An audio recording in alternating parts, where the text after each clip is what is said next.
Hey everyone, welcome to another stream.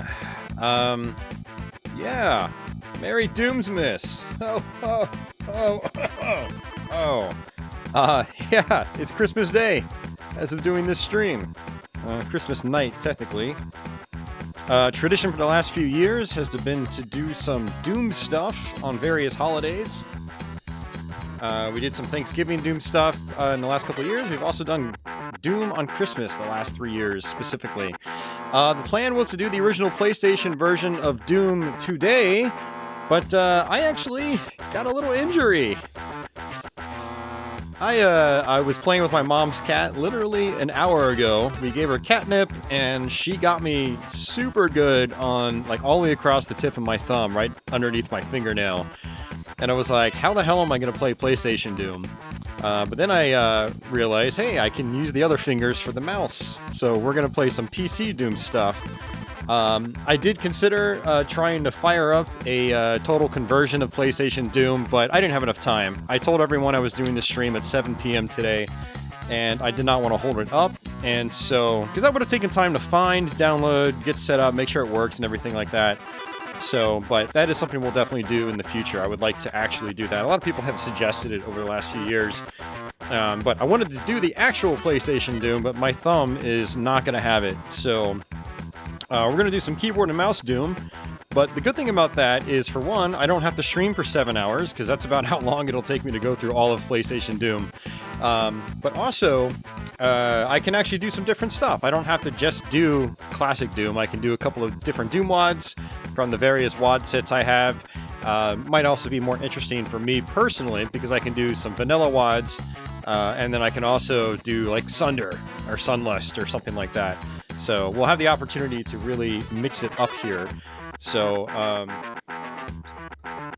yeah, I'm just pouring myself a Diet Coke because I need my caffeine. I need more caffeine. And let me get my second PC keyboard and mouse up here. I'm actually running a spare PC into my capture card. That way the game transitions are a little more seamless and things like that. So, yeah, that's how we're going to be doing things here. So let me get my keyboard over here. And let's get the mouse. And there we go. So question for you guys. I think what I was going to do for Classic Doom is I was going to run through one episode. Which episode do you guys want to see me run through? And then I'm going to switch over to maybe like some Doom 2 levels, and then I'll probably end up doing, just some other random Doom WADs or something like that. So, let me know your thoughts. I'll give you guys some time to vote. I know I do have chat delay on today, so it might take a little bit longer to hear me and then respond back. But I'll just let it sit here. I'll go ahead and scroll through chat while we're at it. Let's go all the way back up to the top. So I saw Chris Hendricks was out there earlier. I saw Carl, Aberdeen, Cedar Valley Gaming, Scott Linux, Big Noob, Brandon Plaster, Red, Botmeister Red, Dama, Dennis, Leo, John Donnelly, Elric. Welcome back, Elric. Studio Alpha. Let's see, who else we got there? I think Big Dogs. I see Big Dogs out there. Okay, welcome back, Big Dog. And Ronnie, good to see you, man. I was gonna reach out, let you know that I was gonna be streaming tonight. So I'm glad you found it on your own. Merry Christmas, Ronnie. And Merry Christmas to everybody else that celebrates it. Happy holidays to everybody else. I'm not a huge holiday guy myself. I just kind of, I don't know, as I get older, I care less and less. But it was a good Christmas, I will say. Stevo, welcome back. I see Master Blaster. I see Agostino. Tom, welcome back, Tom. Internet Junkie, welcome back. Desan, good to see you, Desan.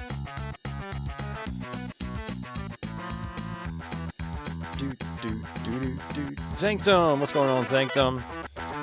I think that is everybody. I don't think I've missed anybody.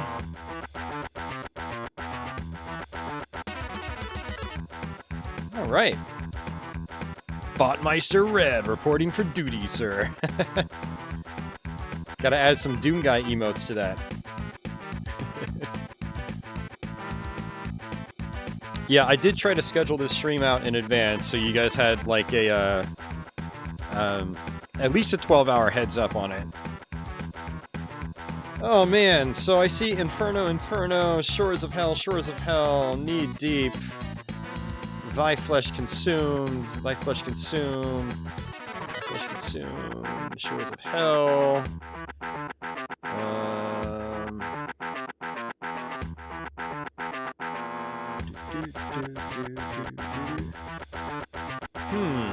This is close. Well, it's close for the bottom 3 episodes.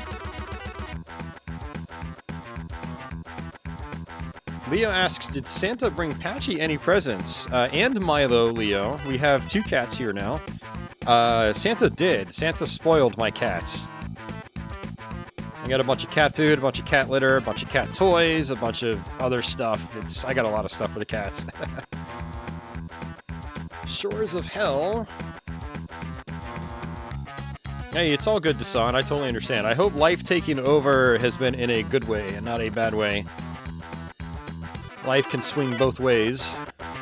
And the opposite way is not always the most enjoyable, as I've experienced.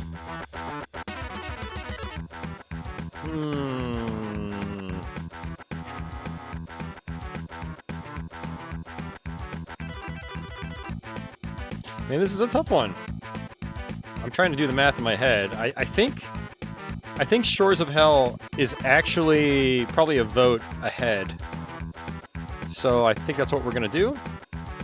And Shores of Hell is fun because you do have a bunch of maps where you can just punch everything for the whole level, and I'll try to do that.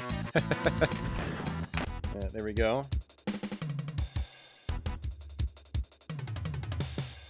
Oh man. Yeah, I hope everybody's doing well today.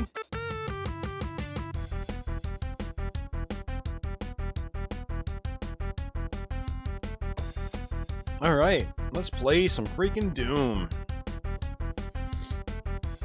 Okay, let's actually reset my mouse. Alright, that seems fine.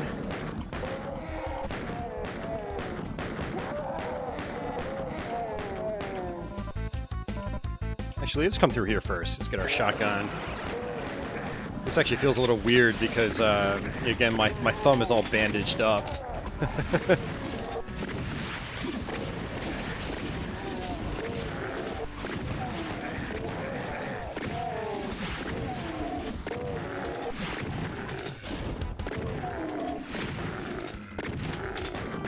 Yeah, my hand's a little jittery as a result, too. It's kind of weird.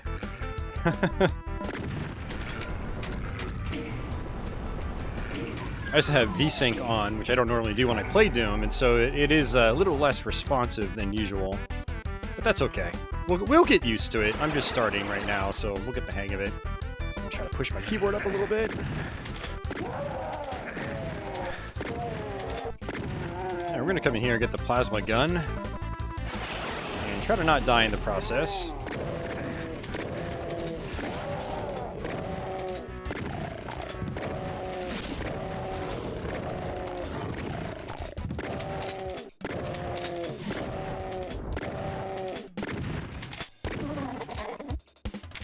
Go.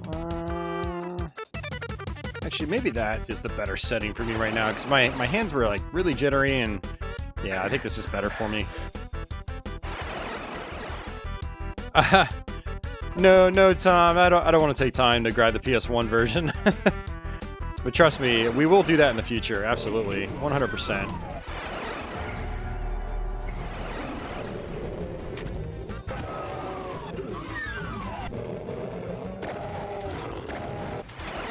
Oops, did I mean to do that?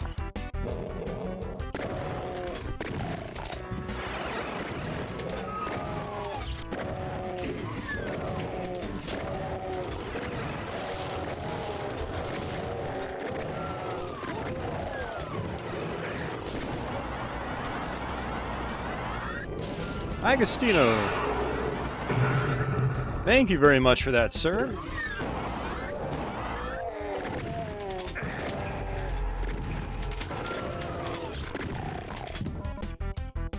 Time to chew bubblegum and punch imps. Happy holidays.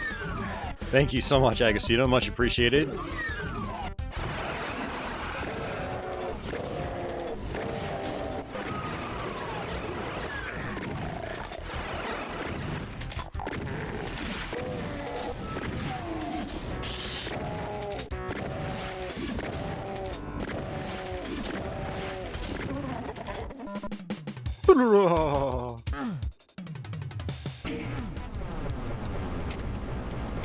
Cacodemons make the best sounds. Alright, this Caco I am going to have to just avoid. Actually, you know what? I don't have to. Let's just kill it. The slow way.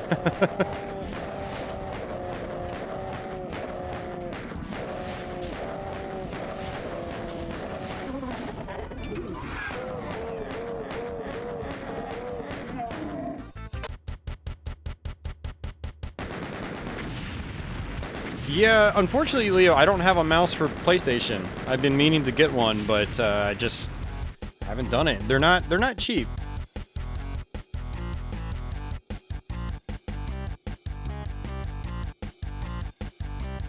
But yeah, I mean, there are several games that support it. I would definitely like to experiment with that. Hey, Drew, what's going on, man? And Panay, welcome to the stream.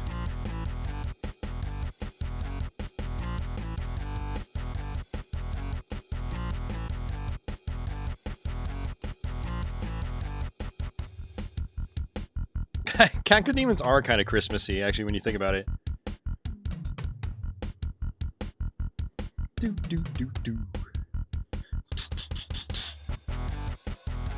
I wish my mic audio was synced up better with the gameplay so I could actually like hum to it and do it on beat.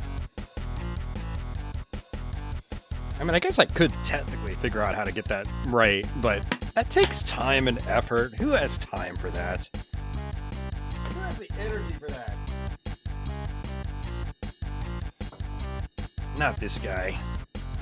Hey, Black Gift, welcome back. Alright, level 2. Now this is one we're gonna use the Berserk pack on for a good portion of the level. Let's just go grab it. By a good portion, I mean all of the level, hopefully. It's one of my favorite things to do on episode 2. And you pretty much like end up at the next level with pretty much full ammo. It's kind of nice.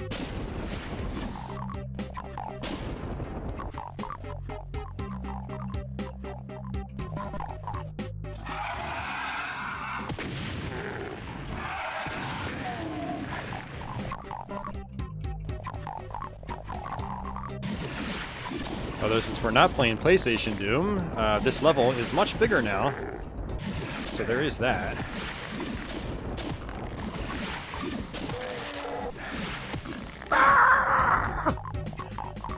Doom guy's pissed. Or maybe he's just excited, I don't know. Anger to one person is excitement to others.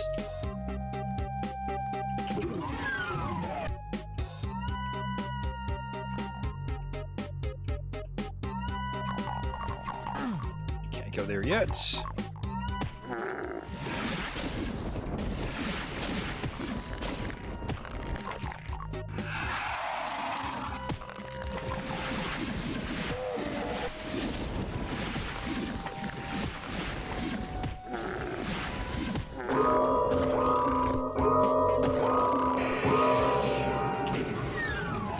Aberdeen, thanks for upgrading your membership, sir. I appreciate that. As we're punching imps repeatedly in the face.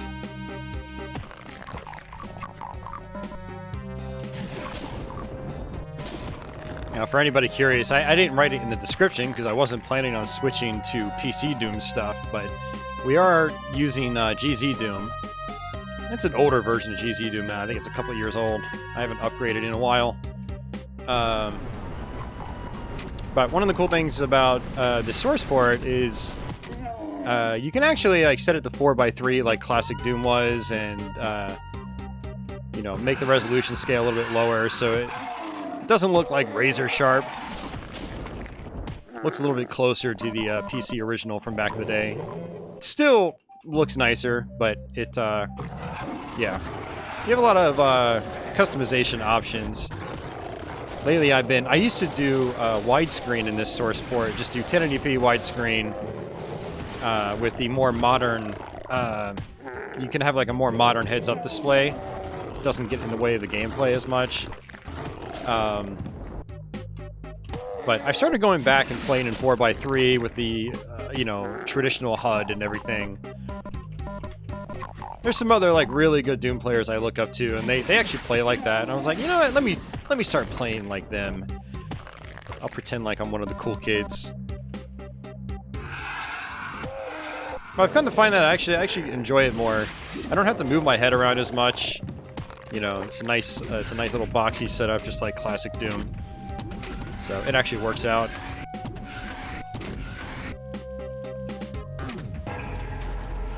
And also, I think it's not quite as hard on the encoder because it's not filling up as much screen space when I'm streaming. So that actually makes the video quality on stream hopefully look a little bit better.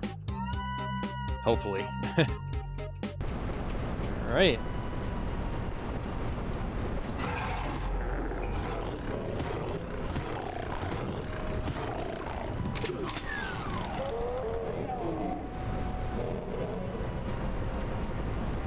We are not pistol starting, no. We're just going through this straight through. Continuous.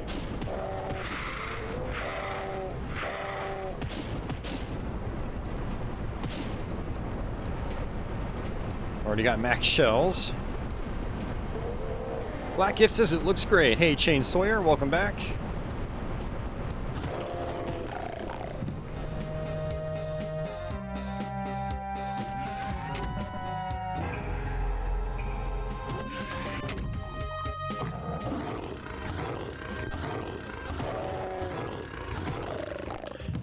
You know what? Speaking of which,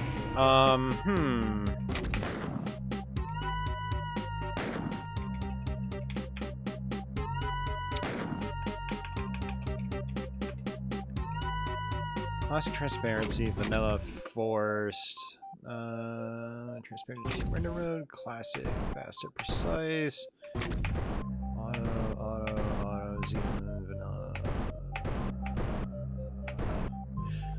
Yeah, that's not the right option. You can apparently get like the Spectre transparencies to, like this transparency effect of the Spectres to be correct.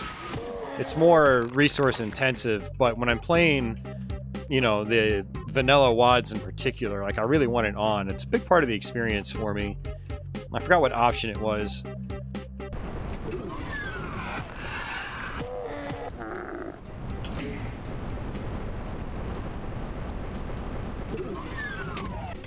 All right.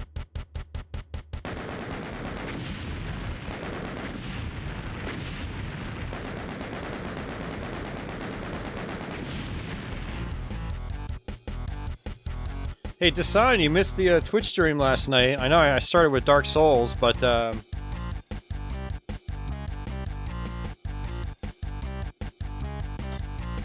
we ended up moving over to PS4 and playing the Cotton reboot, and then G Darius HD. That was pretty cool.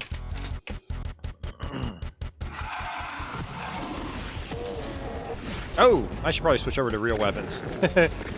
I don't have the Berserk yet, although I will right here.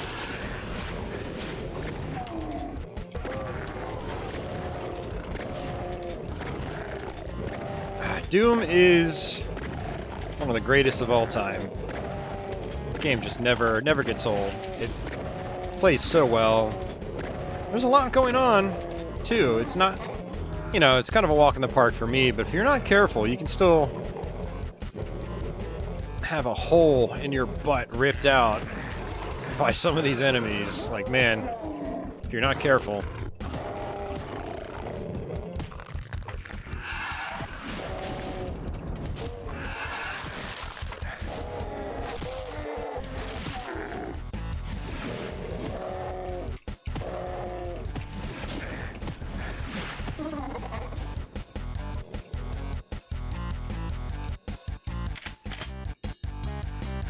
Yeah, fuzz effect. Is that what it is? I guess, you know? Use fuzz effect. Fuzz style, shadow, pixel fuzz, smooth fuzz, swirly fuzz, translucent fuzz, noise, smooth noise, software. I don't know which one is the one I'm looking for. Why can't they have an option that's just called, like, original fuzz? Go with software.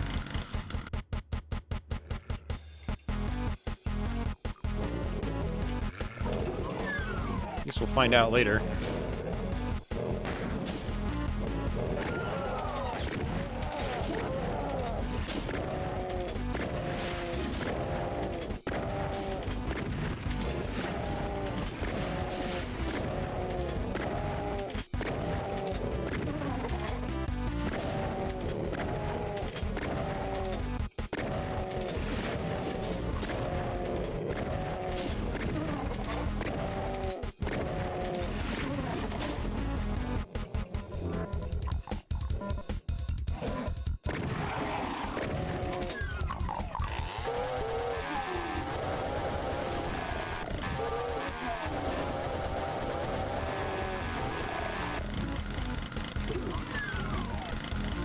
Alright, got a backpack, finally. I think that's our first one. Oh yeah, the fuzz. The fuzz is there. I see it. Now the question is that like the effect I want? I mean, that looks like it might be correct. Let's try it again. Oh, I actually have a,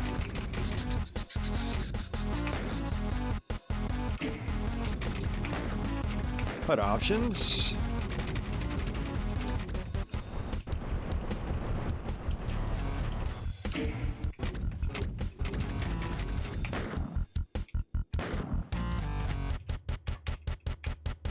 Okay, now we can see it in action.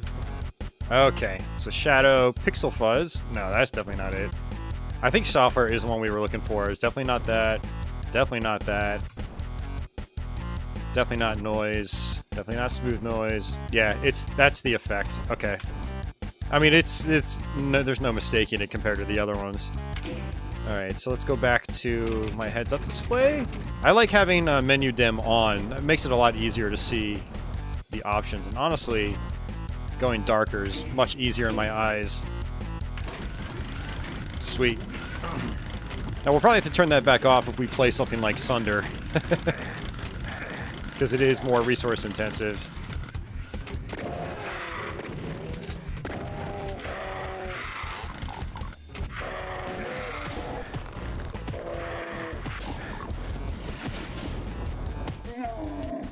Go ahead and save that armor.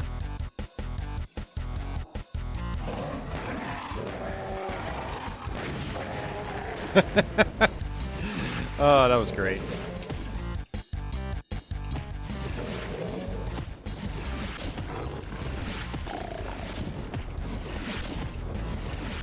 Now, one thing that people have always complained about in GZ Doom is your fist reach is actually a little bit farther than it is in classic Doom. Or a more true to vanilla source port. So punching is a little bit easier. Whoop. I mean, if you're not careful with it, you can still get wrecked if you just try to punch at everything, so. But still.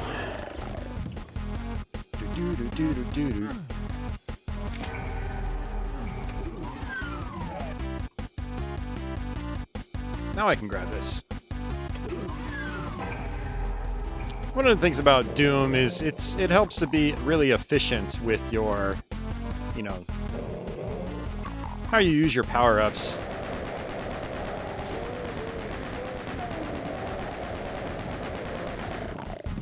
And let's see. Hello, I can see you from here.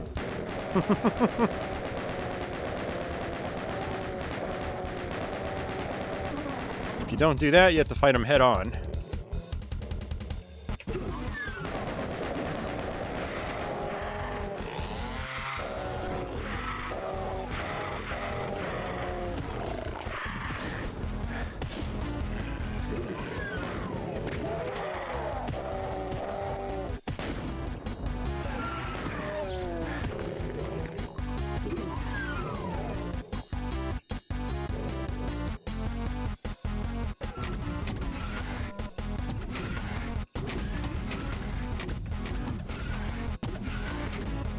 Exactly, Ronnie. It's not just demon murder, it's resource management.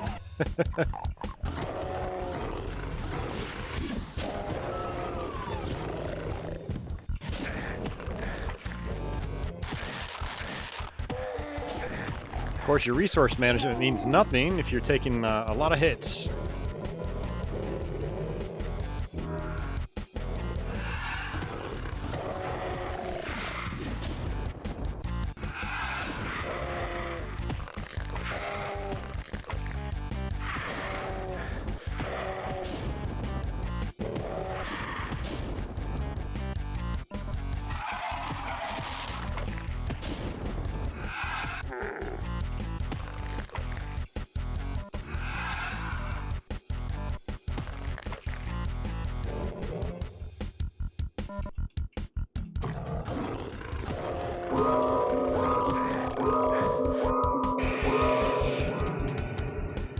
Hey, Red, thanks for gifting a membership to Brandon. I guess for 1 month, Brandon, you get to rock some emoji.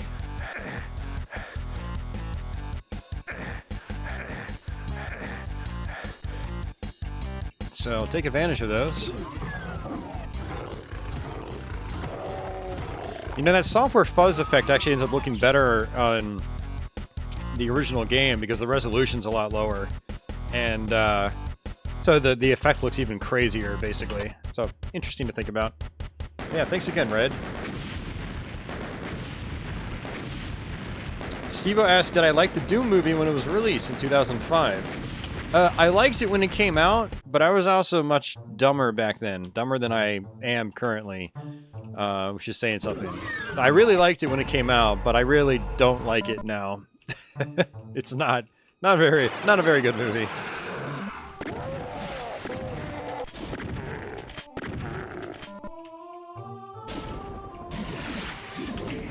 But yeah, back when it came out, I really enjoyed it, especially the first-person section. You know, because there weren't a lot of like video game movies that were good by that point. And as far as video game movies are concerned, it is better than a lot of the early ones in particular. But it's still not a great movie on its own, in my opinion.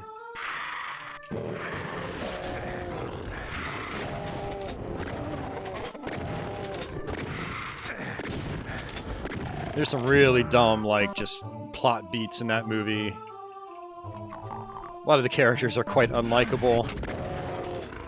The guy that you would think would be Doom Guy is not Doom Guy. And, I don't know, there's a lot of weird things about that movie. 2 for 1!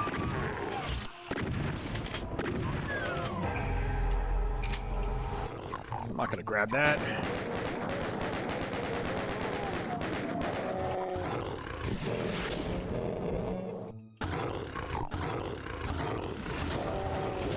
Wow, he does not want to be aggroed at all. He got hit by 3 Cacodemon projectiles and refused to go after him. Yeah, and since we have a lot of projectile enemies here, that's exactly why I did not want the partial invisibility. Partial invisibility basically randomizes the or it lowers the accuracy of enemy shots, and projectile enemies will oftentimes shoot to the left or right of you, which actually inadvertently makes them harder to deal with if you're used to just strafing left and right. See, like that, I just ran right into that bullet.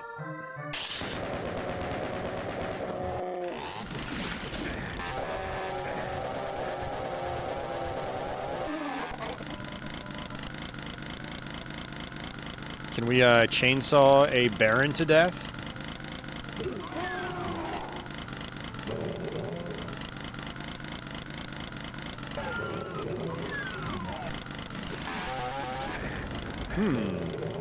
Probably not a good idea. Okay, we're not doing that.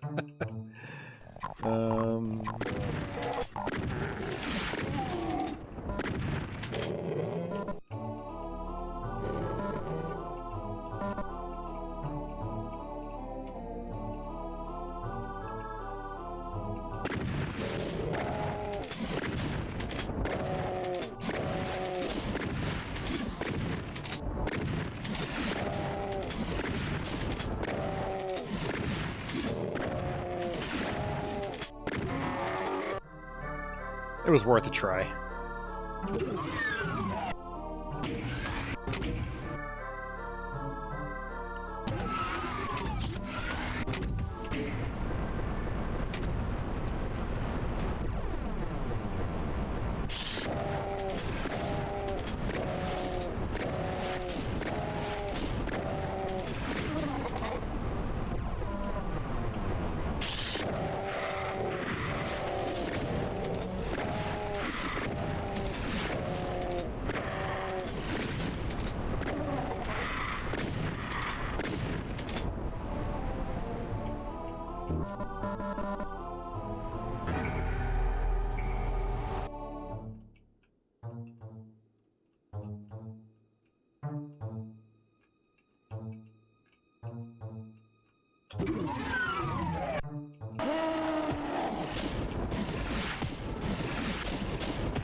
In this section, a lot of times I just kind of run straight through.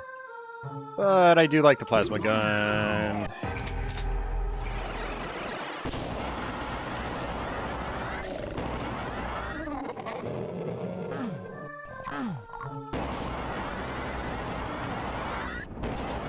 Yeah, we'll just run straight through. Why not?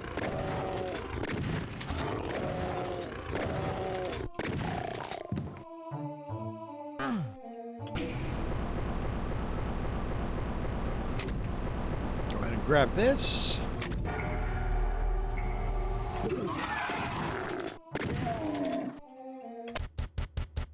Hey, Elvaz, what's going on? And Carl.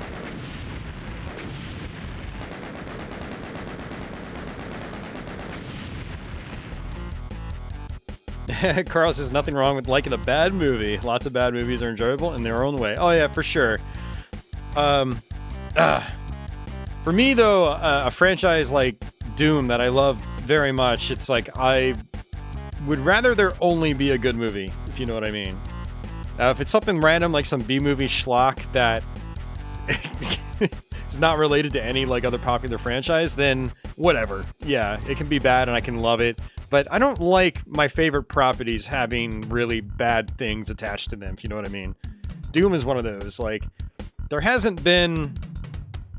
Well, I don't want to say there hasn't been a bad Doom game, because there have been some bad ports, but those ports have their own interesting story behind them, like the 3DO version, for instance. But as far as, like, the core entries in the series, there's not really a bad Doom game, you know?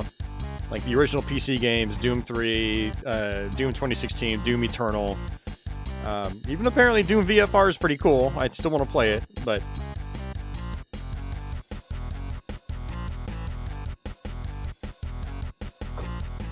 So it's a series with a pretty good track record when you think about it. So, man, it would have been awesome if like, the movie was great, too.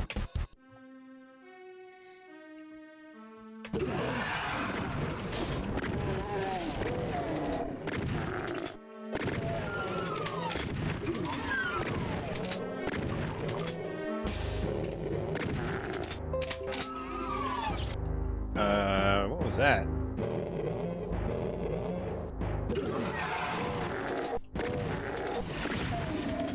Just heard a Windows sound. That must have been on my, the PC I'm actually playing this game on, because it came through my headphones.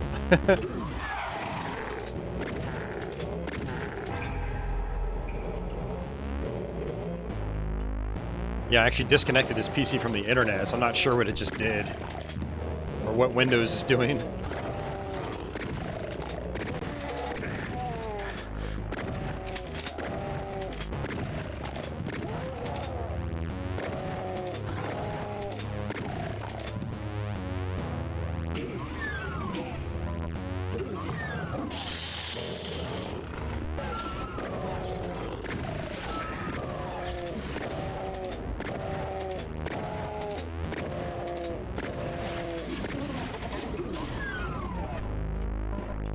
Backpack.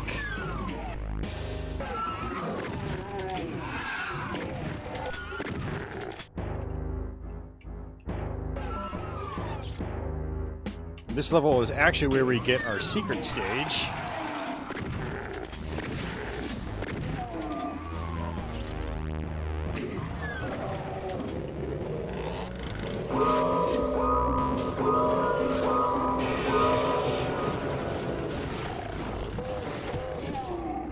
Hey, LML, thanks for continuing your membership. I appreciate that.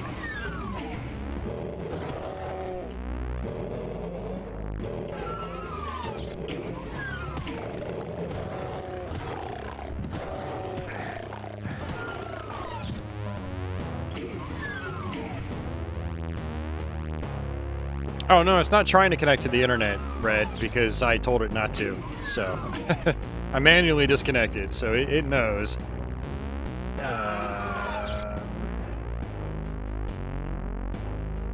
I think I need to do some other things to activate. Oh, no, maybe it's just this.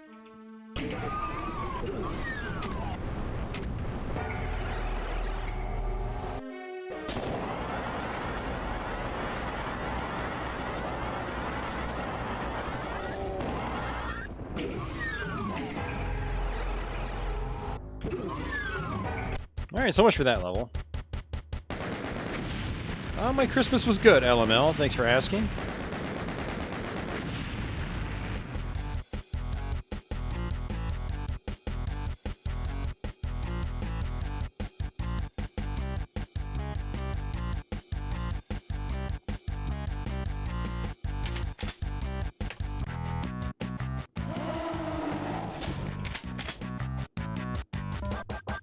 Alright, this is actually a really short level.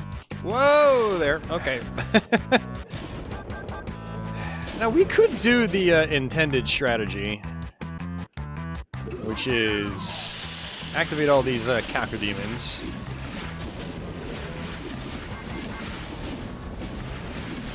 And hope the barons fight them.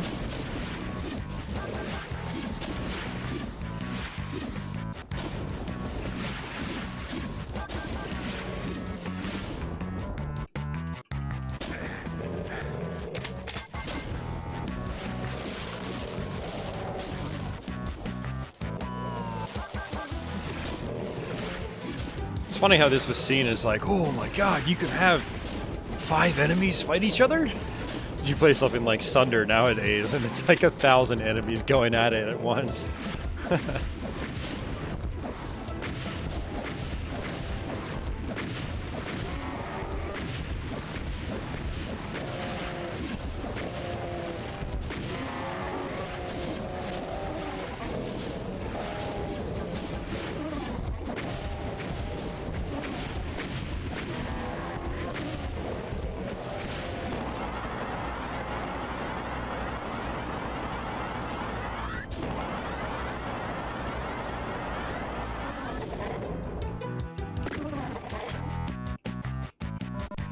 I agree, Cacodemon.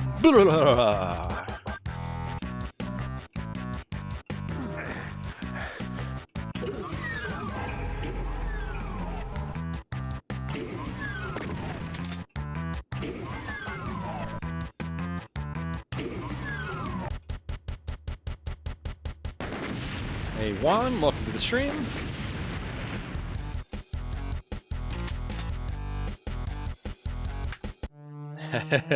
Cactivate.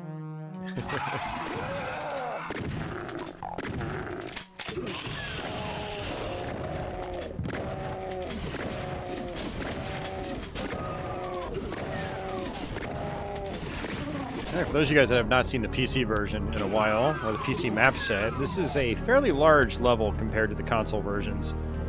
Or console versions from the 90s, I should say. Gotta clarify. Because every console version after the Xbox port has pretty much been the PC map set.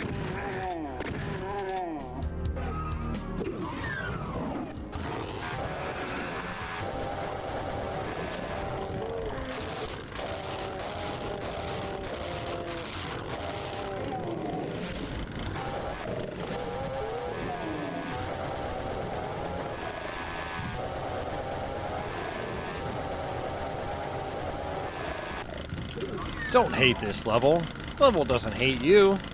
What did this level do to you? This level's pretty cool. You just gotta get good at it.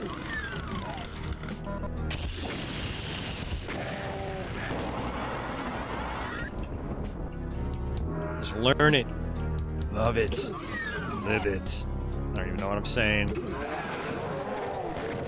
I do wish I could change the goggles setting in GZ Doom. I wonder if there is a setting for that, actually.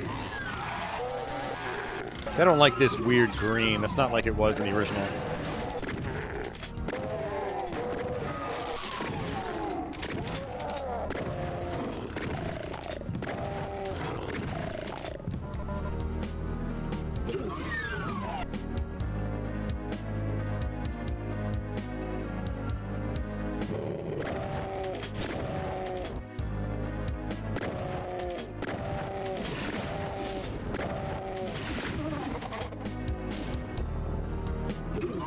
Alright, fake exit. I don't even have the key for it, though. I should have it in a moment.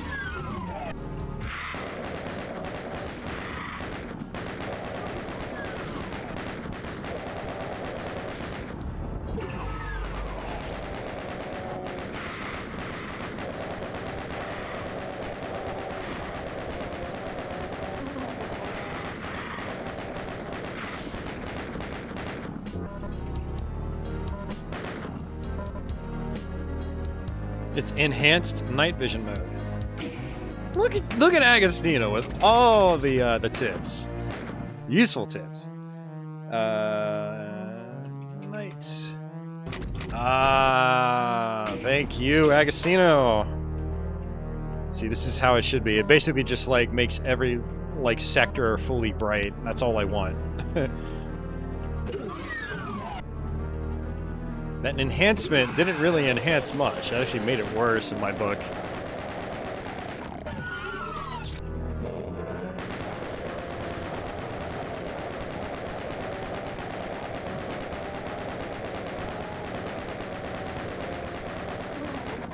So for you guys wondering what I'm talking about, this is what this level is normally supposed to look like.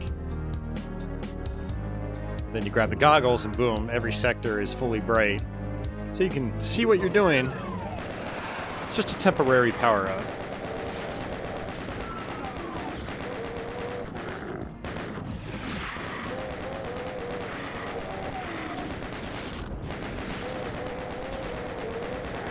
You know what? I probably need the red key to get the fake exit.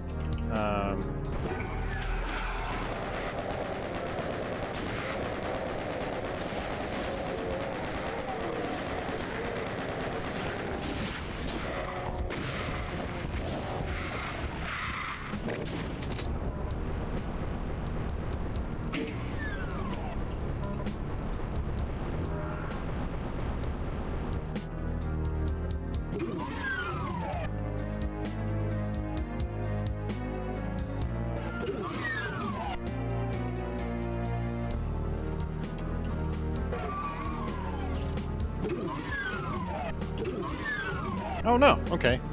Let's use our cells.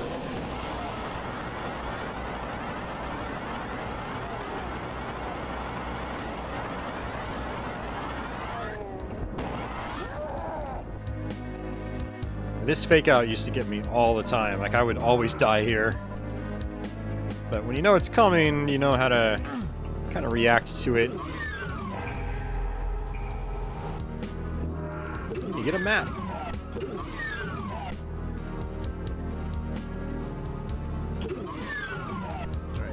Long hallway is how we get back. There we go. Hey, Stexor. Stexor's been MIA for a while. Good to see you.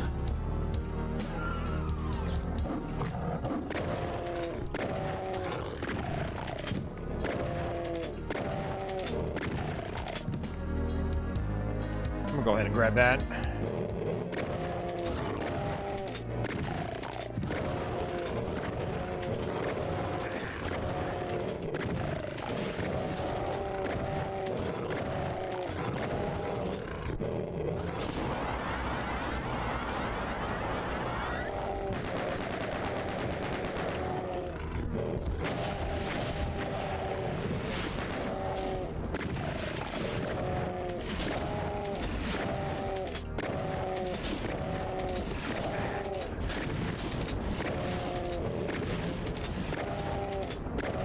wasn't expecting to wake up those barons down the hallway.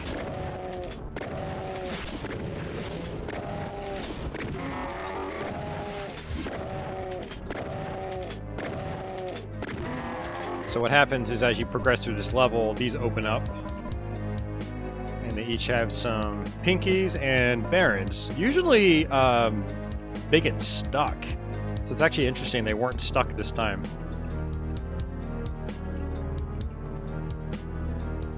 Apologies for being away for a while. I've been occupied with other things. Well, I hope those other things have been good things. But yeah, good to see you again, Staxor.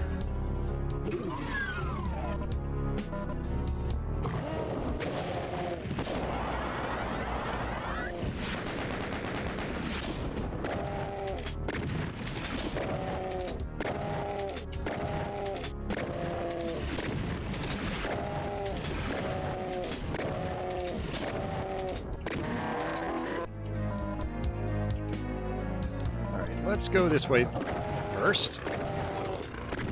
See what goodies we can get because I don't have much variety in my ammo. There we go. There's a backpack. That's good.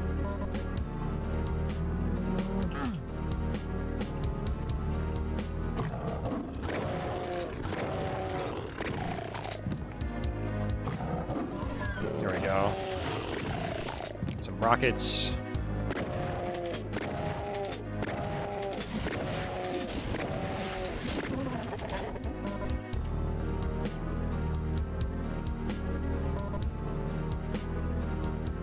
That's it. So now we have to come down here. We're gonna have to get ourselves the red key.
A good amount of rockets now. Oh, nice. Good upgrade. I've got all my keys, so now it's just time to back out. And for this, we're going to use... Oops.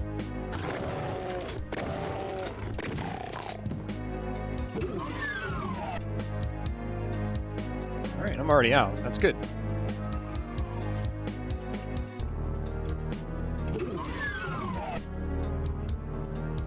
Don't think there's any other ammo. Oh, there's some shells. That's good.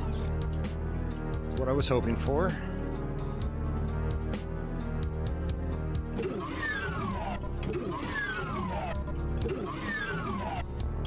Here we go. See you, Red. Yeah, it's late for you. Thanks for hanging out, sir. Merry Christmas again. Hey, Talus, I see you out there. Sorry for missing your chat, Talus, but I hope you're doing well. Always good to see you.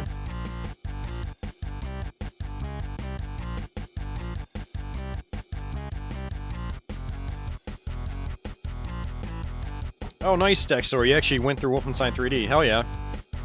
I think you may have left a comment on one of my Wolfenstein videos a little while back saying that you finished that. That might have actually been like the last time I heard from you.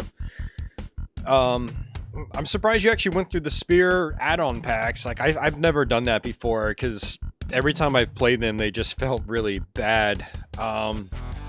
Maybe I'll try to do that just for grins one day. And hey, Red Zeo Ranger, welcome back. You should finish Doom 64. Yeah, Doom 64 is solid. You might even really love it. From a Scot. Rock on, Scotland.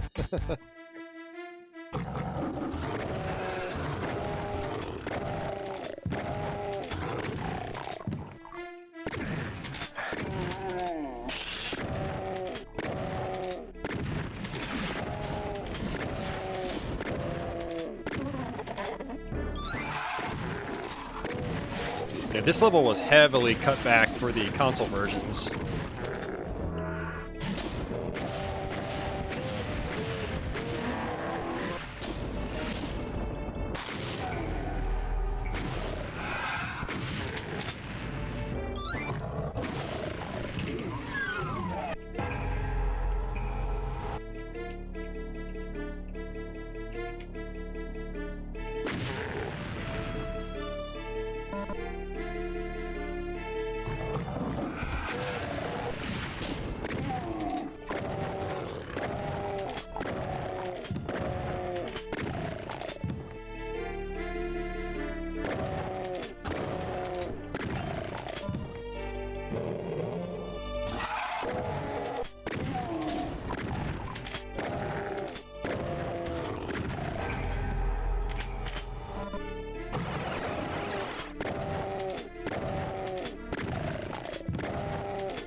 Hey, Dave, welcome back. Yep, playing Doom tonight. Unfortunately, we had to switch off PlayStation Doom because of a slight injury. Thumb injury, which makes using a game controller a little difficult. But we're still playing Doom. And actually, I haven't done vanilla PC Doom on stream here in a while, so this actually kind of works out.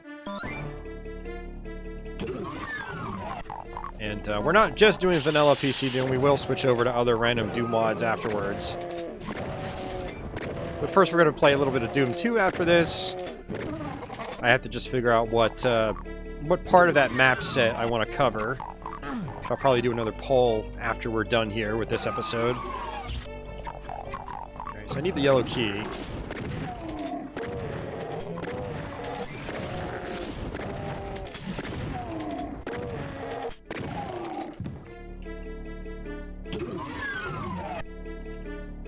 Actually, let's see, I think I go back.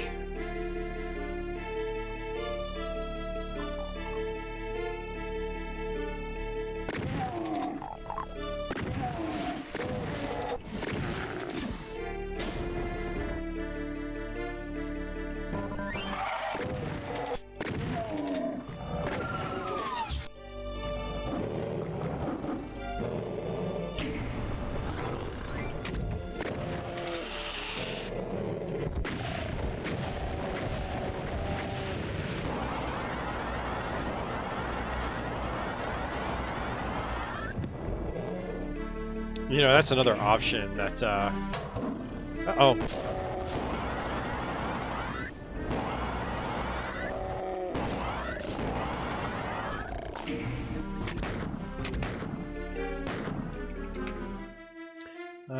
Blood types, sprites and particles.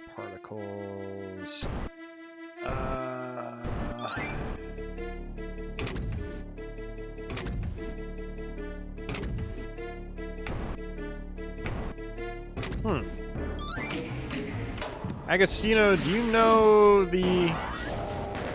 Or Talus, if he's still out there. Do you know the option in GZ Doom for wall blood splatters?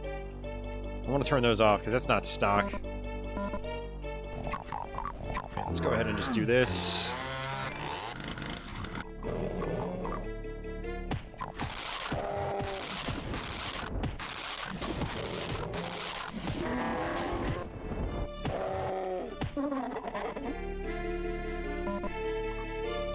That's our blue key.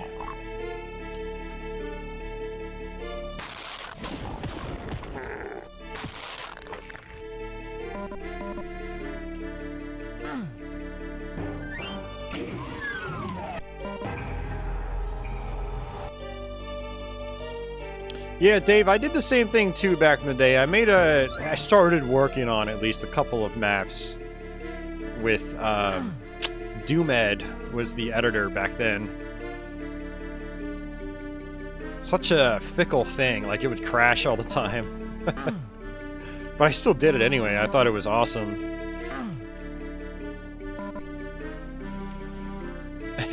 Talus says, I'll hand it to Agostino.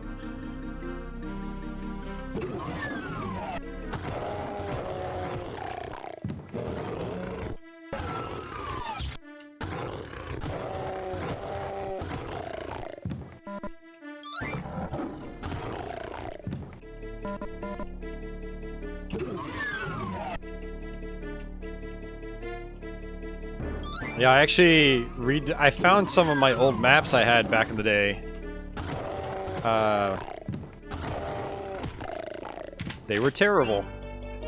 It's like, this is really bad. Like, man, even my, like, 8th grade self should have been able to do better than this.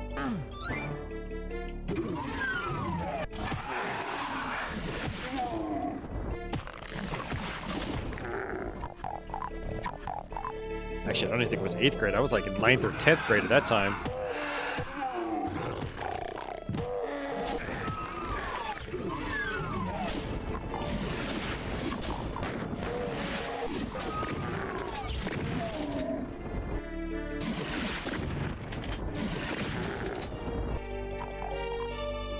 You think it's hard-coded? Blood splatters? No, that's a GZ Doom feature. I'm just using the original Doom WAD. I'm not using like a custom WAD with that, with anything like that in it.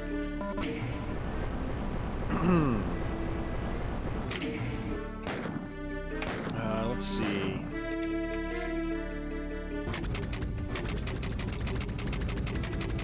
These are all...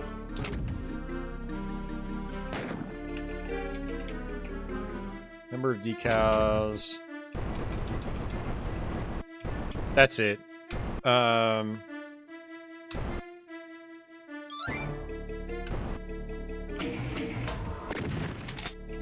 Yeah, so I mean there are like shot decals like that in the original game, but there weren't blood decals though.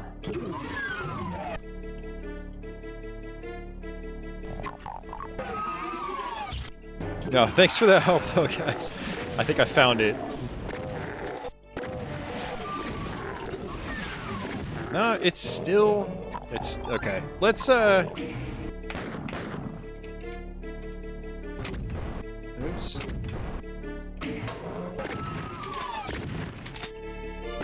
Well, were there no decals in the original game? Maybe I'm mistaken this, you see where the shots collide with the walls? I think that's what I'm thinking about. Yeah. Okay, never mind. See, now... see, now I want to fire up the MS-DOS version just to make sure that there were shot decals. But the blood splatters were not a thing. Okay, I've got the keys I need. It's a GZ Doom thing. Yeah, that's what I thought, Talus. Yeah, I have this port of GZ Doom on other computers, with different configuration sets, and so this PC I actually haven't used for a while for Doom specifically, so... Okay, I need to actually go back out to the main room. So I didn't remember where some of those options were. Yep, here we go.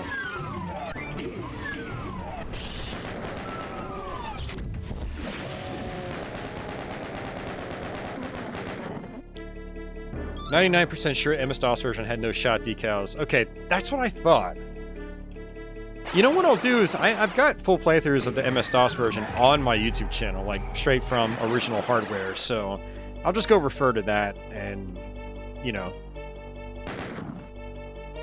see what happens in that stream.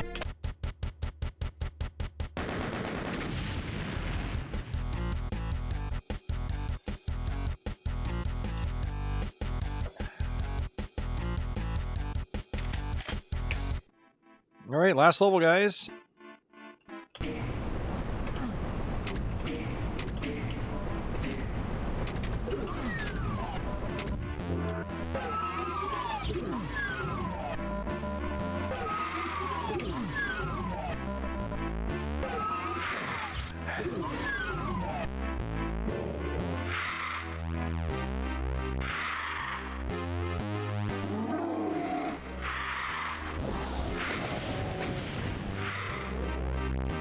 It'd be really funny to have the Lost Souls kill the Cyber Demon.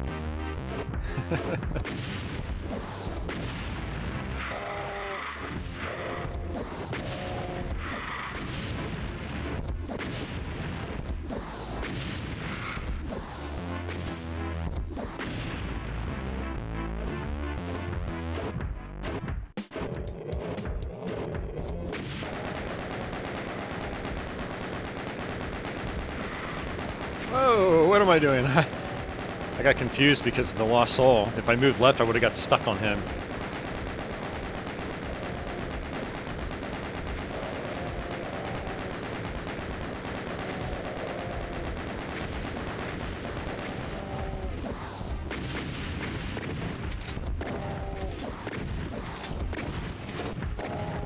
This is going to take a while, but I just figured I would show off that, hey, you can kill the Cyber Demon just with regular guns. We have to do it all the time in special Doom mods. It's very time-consuming.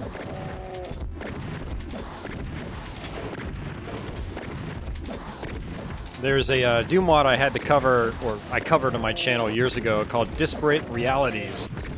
It's a slaughter WAD, it's very difficult.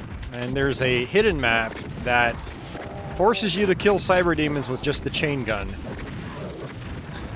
It's interesting. I recommend going and checking out that archive, that stream archive. Oh man. Hey Alex, welcome. I've not played the PlayStation conversion for GZ Doom. I've been meaning to check that out. Maybe we'll try to do that sometime soon, since I wasn't able to do the PlayStation version on stream tonight.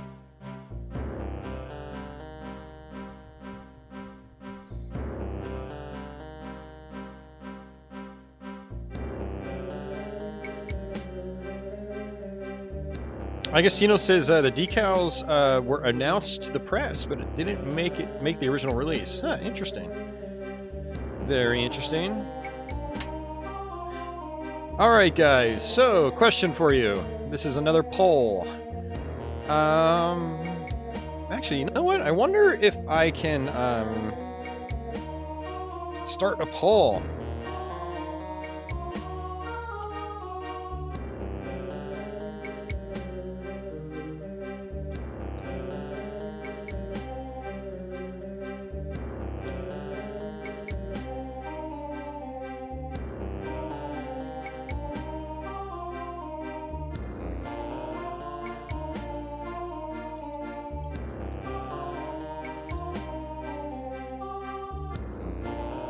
Hey, look at this.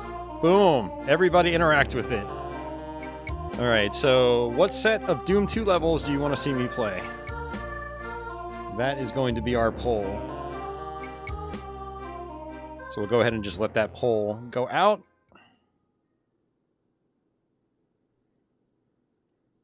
And see what happens.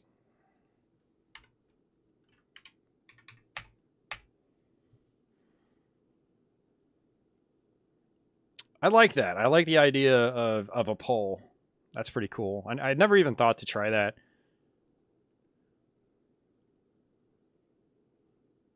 Yeah, so that's actually what the notification was. Microsoft on Windows Defender was doing its thing.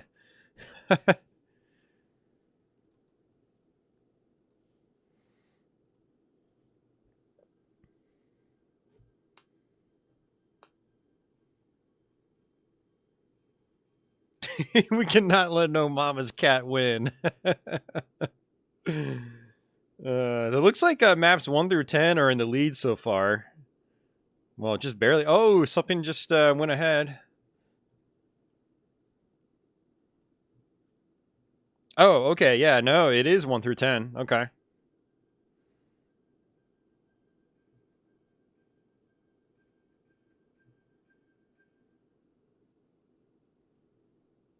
Looks like more people want to see the beginning of Doom 2. Yeah, I agree, Dave. I like all the maps in Doom 2. Some people can kind of like take it or leave it. But I love Doom 2. I kind of understand how some of the maps might not be seen as strong as in Doom 1, but with the weapon variety, thanks to the super shotgun, and the harder enemies, it's, in a lot of cases, it's more interesting to play. Even the later maps, you know, so...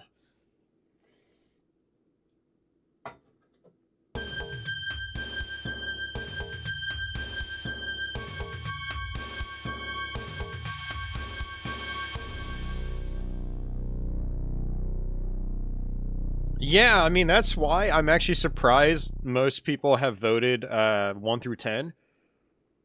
Because of the Doom 2 levels everybody sees, it's the first 10. It's up to Dead Simple, and then like maybe a level or two past that. Well, the first 10 does have tricks and traps, so there is that.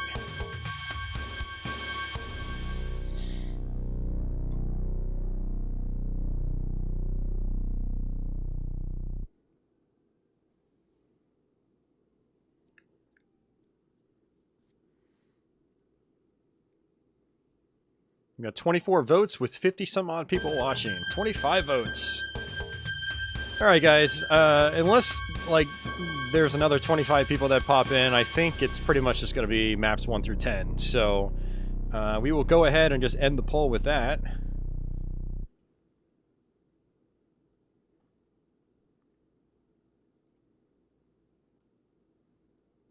And we'll just start from the beginning.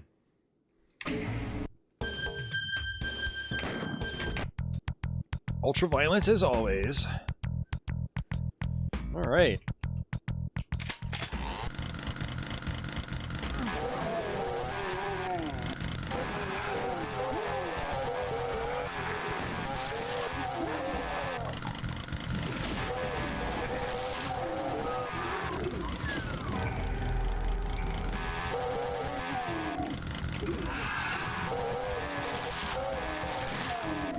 Ah, that chainsaw does not want to work. Bad chainsaw.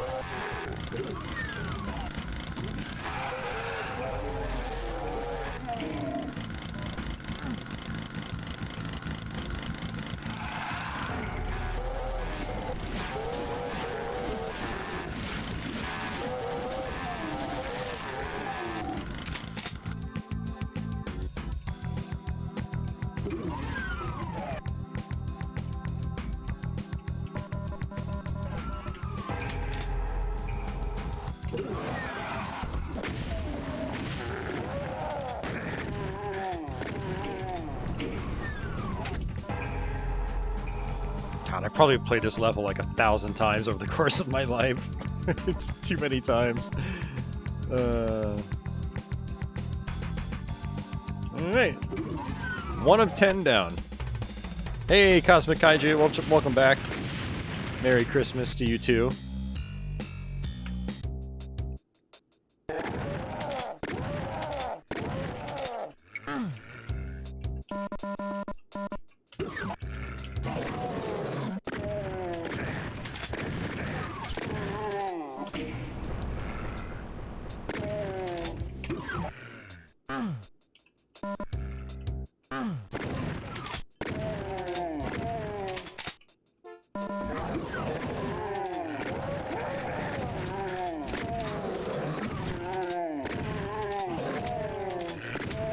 Everybody's favorite weapon.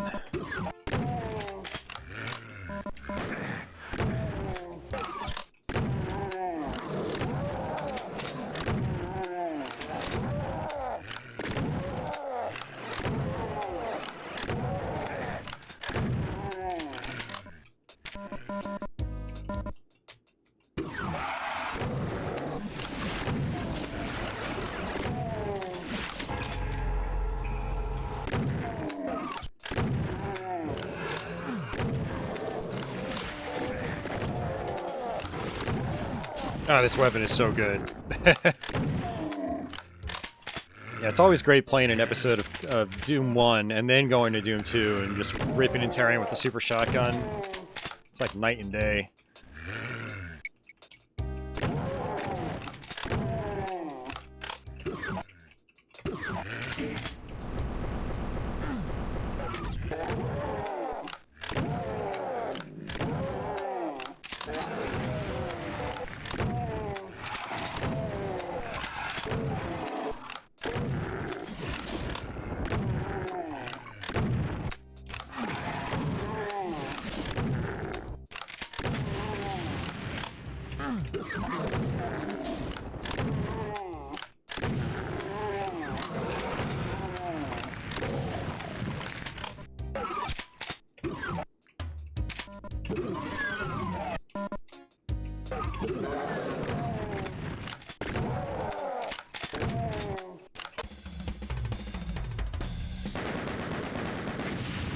Hey, Ego, welcome back. Hey, Aztec.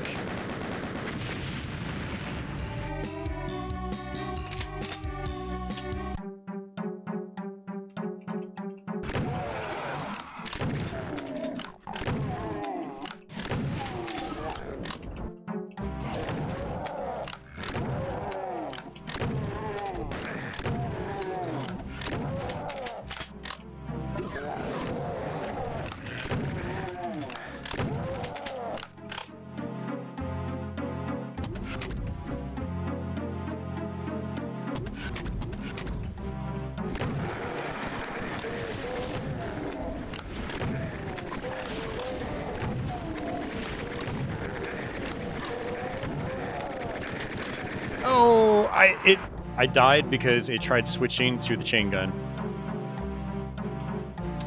You know what we'll do is, or map 3. Since I died, we'll do it like a classic Doom, where when we die, we have to pistol start.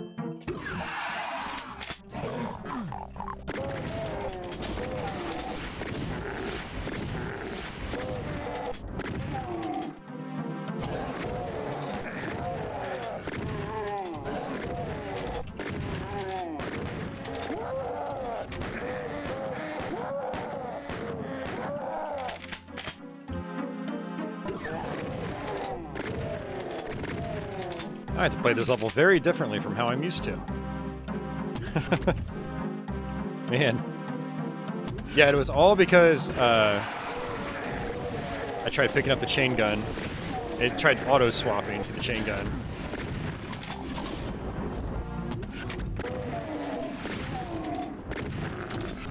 I mean, that is traditional behavior, so I always leave auto-switch weapons on.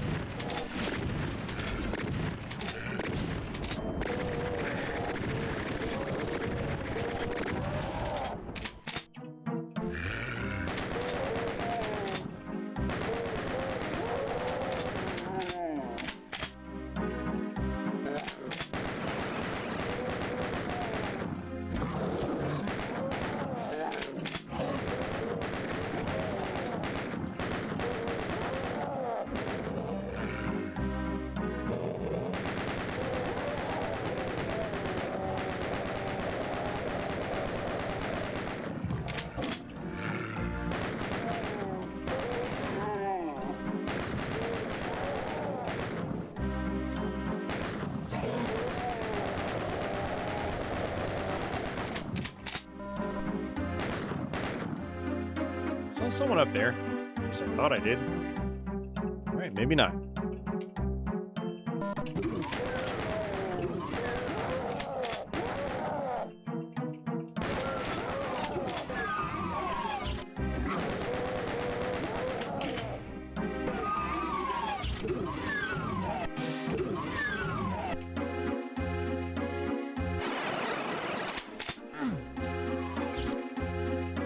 Alright.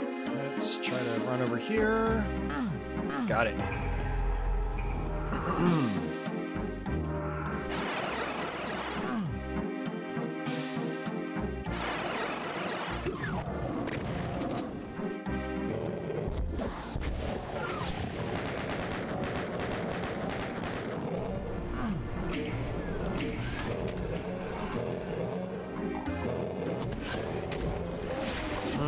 I have to get that.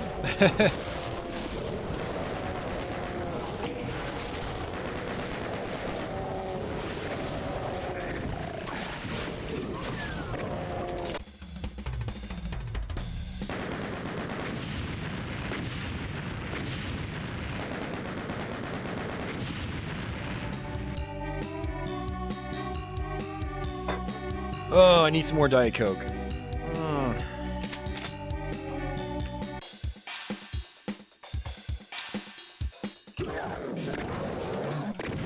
Hey, One Mike, welcome.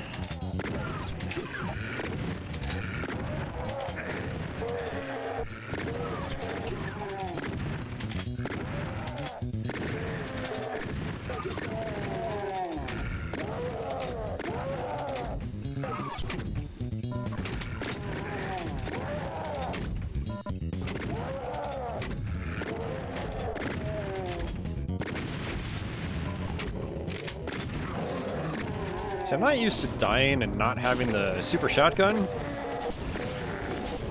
I don't even remember where I get another one.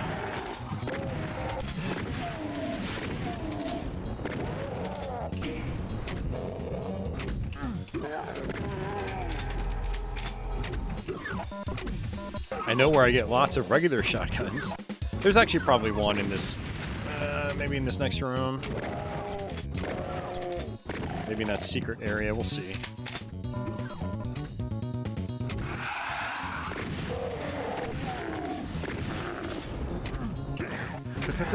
Combo! Ultra! No, never mind.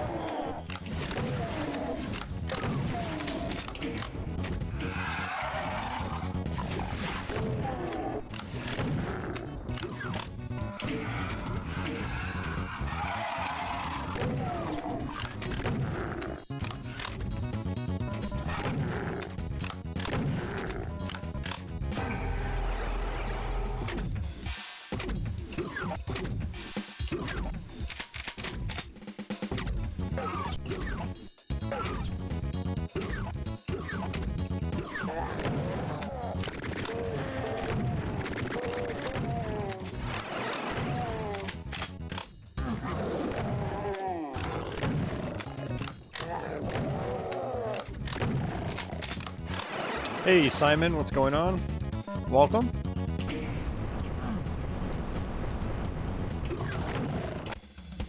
Alright. Another Diet Coke.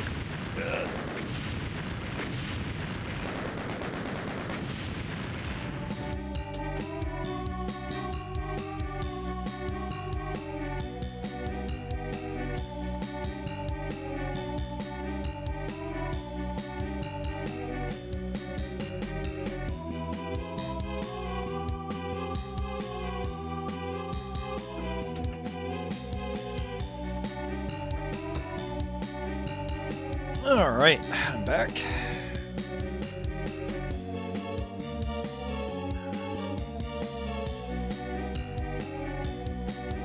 Hey, Mike. What's going on, Mike?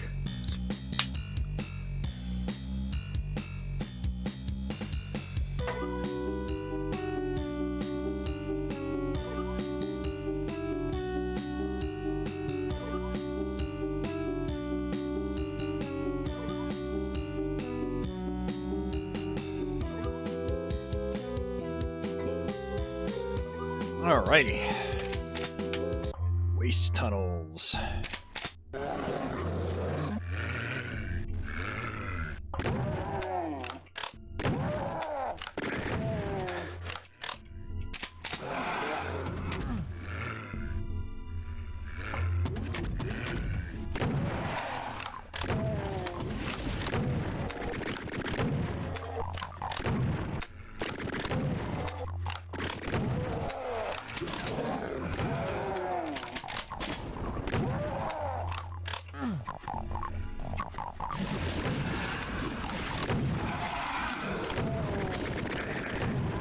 Looks like I have infinite height turned off.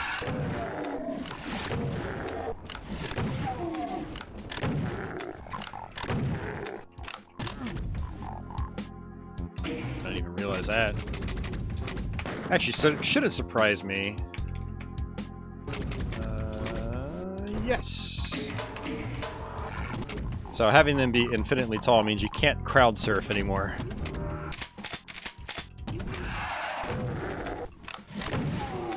Not that it's usually a problem in the classic Dooms, but if you're playing a more modern, like Slaughter WAD, it does get in the way.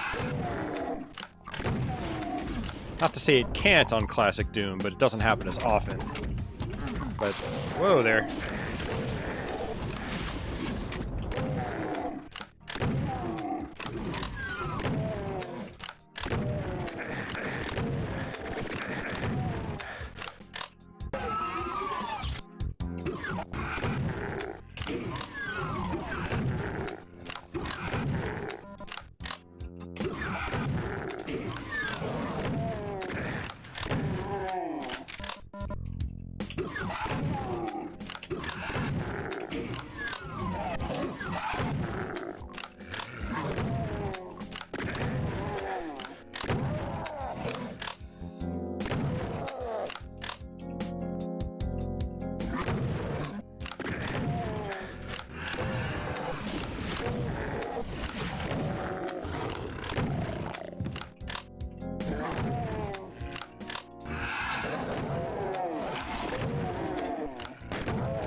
Would have preferred to get this earlier. Oh well.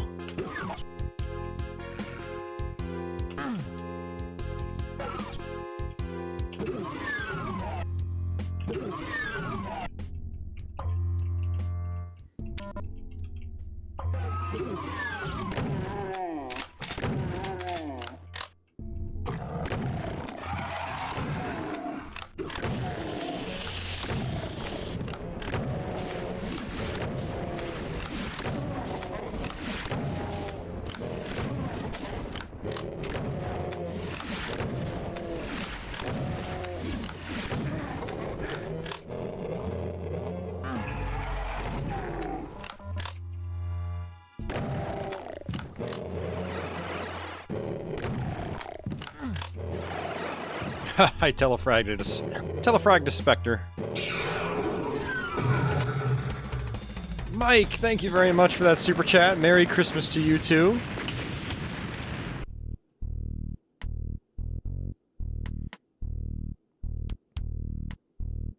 It was possible on the Genesis and Mega Drive Stack Store. I mean, the only reason it was doable on the Super Nintendo is it had an extra processor in the cartridge assisting with it. They could have done the exact same thing on the Genesis. Just people chose not to.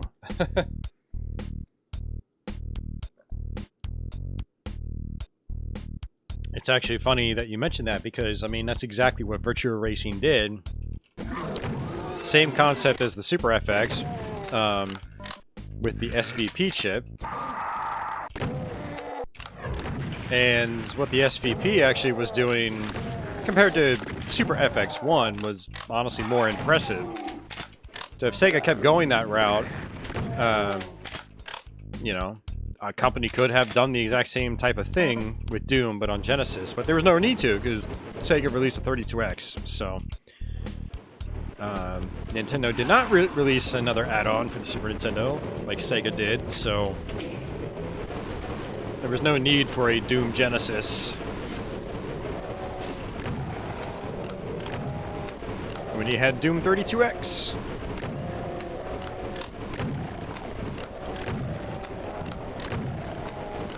I want to play some Virtua Racing now.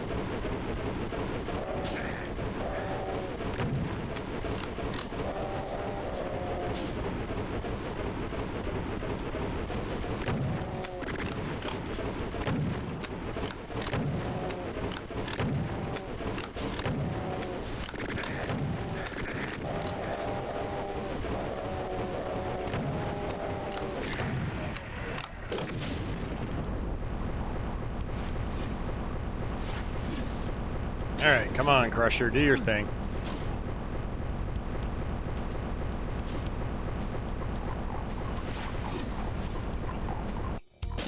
Uh-oh.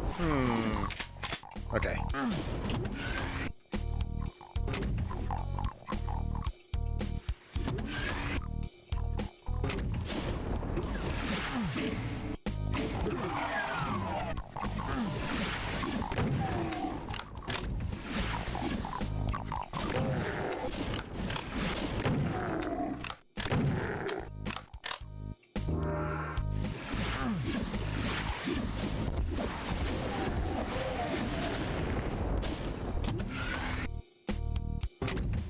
Mike says he was playing Virtua Racing on Switch.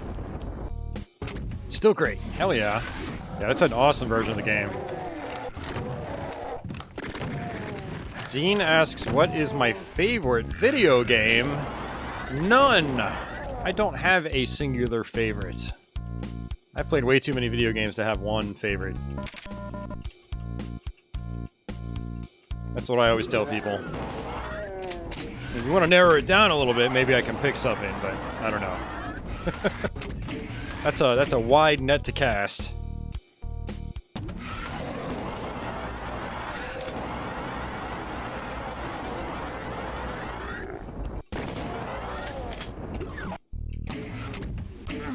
And some people are like, well, it's gotta be the video game you never get bored of. And I'm like, well, I get bored of everything. I even get bored of life a lot of times. And question my position on it. But, in all seriousness, I do actually get bored of just about everything I play. So it's... I don't know.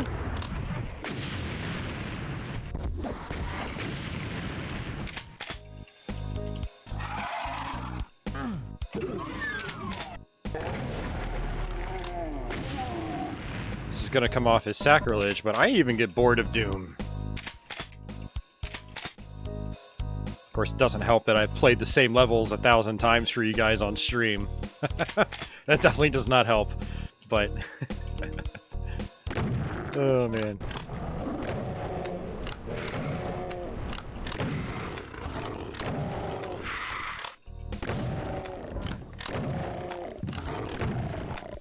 I'm shaking my fist at... in my head, I'm shaking my fist at all you people that picked maps 1 through 10. You should have picked maps 10 through 20 or up. But no, I'm having a good time. The good thing about maps 1 through 10 is you can rip through them pretty quickly. Like, faster than the later maps.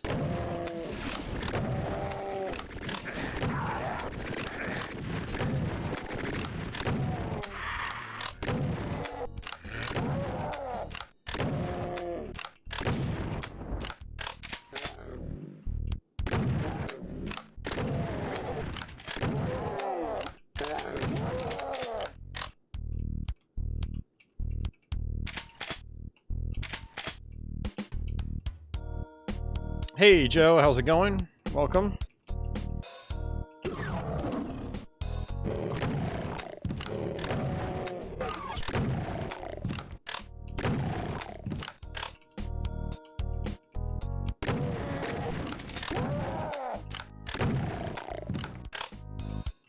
Dave says, I chose the third option. Thanks, Dave. I appreciate it.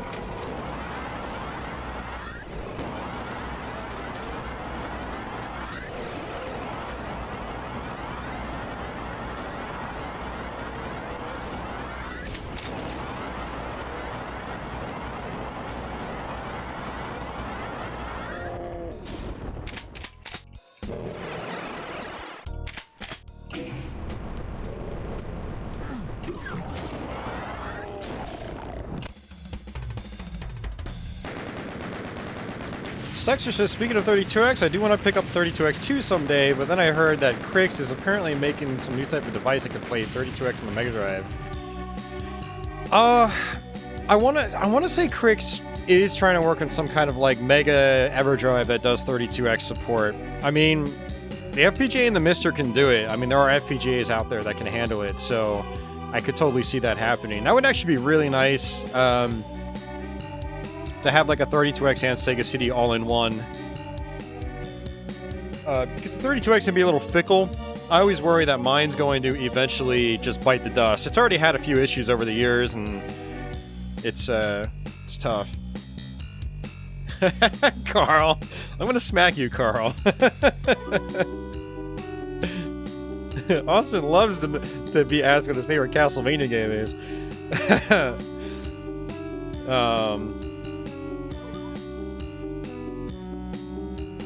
But yeah, I mean, I love the 32X. I have a major soft spot for it. And hey, Adam, thank you very much for that super chat. That's going to come in a few seconds.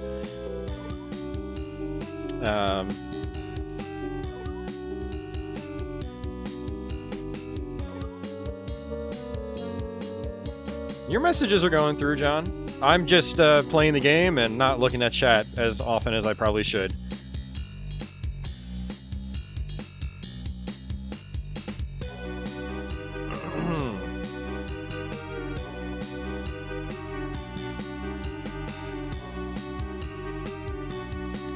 John, the color palette issue, I mean, that it'll probably end up just like that'll be fixed in the FPGA. It's replicating the 32X hardware, so it'll be just like it is in the real deal. I wouldn't overthink it. Let Crix do the overthinking, okay, so you don't have to. Yeah, Dean, I read your chat the first time. You don't need to tell me 3 times. I actually bought Retro City Rampage on PS3. The company that developed it or published it or whatever released a physical run a few months back. It's like a 2,300-ish print run, and I ended up buying one. It's pretty cheap. Because I've never played the game before. There it is. Yeah, that took like a minute and a half. There's a big delay. Sorry, Adam. But thanks, Adam. Much appreciated.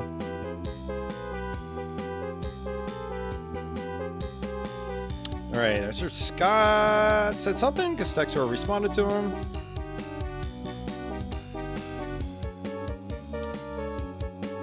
Oh, Scott says, I'd just wait. I have a 32X I've recapped. The hardware is terrible and fails often.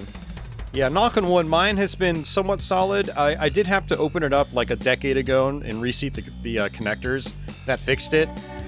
But then there are some compatibility issues. If you have like a VA2 model, Genesis Model 2, which I did, you have to have your expansion port on your Genesis populated, otherwise games will freeze. Sometimes very consistently, other times very randomly, and that was hell in a handbasket to figure out. But I eventually figured it out. Now I have no issues, and thankfully my 32X has been quite solid. But yeah, it is. It could be a little troublesome. But I mean, another option is if you haven't done it, I mean, maybe consider investing in a Mr. FPGA. It is expensive, but it does almost every retro console under the sun now. It does 32X amazingly well. So that's another option. I mean, a 32X by itself working is going to be $100 to $150. And then you also get all sorts of other cores on top of it, like the Sega CD and Neo Geo and Game Boy Advance. And, you know, there's someone, I think Yotego is going to be working on a Jaguar core. So maybe we'll have like a fully fledged Jaguar core sometime in the near future. And it's all sorts of expensive consoles replicated by the Mister now. So that's another option. It's an expensive option, but it is very much worth it if you're trying to get into real retro hardware and get that real kind of classic retro experience. So, hey Mario, welcome back.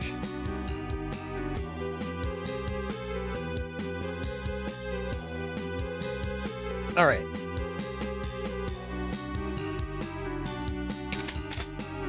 I mean, don't get me wrong, when 32X's work, and they generally do work, you know, they're fine. Just, I wouldn't worry too much about it. But they can be fickle. They can. So, it doesn't mean that they're all going to be, or you should expect to run into problems. But any retro hardware, you should expect some kind of issues here and there. They all have capacitors that are probably starting to fail. Some consoles way worse than others, like the Game Gear,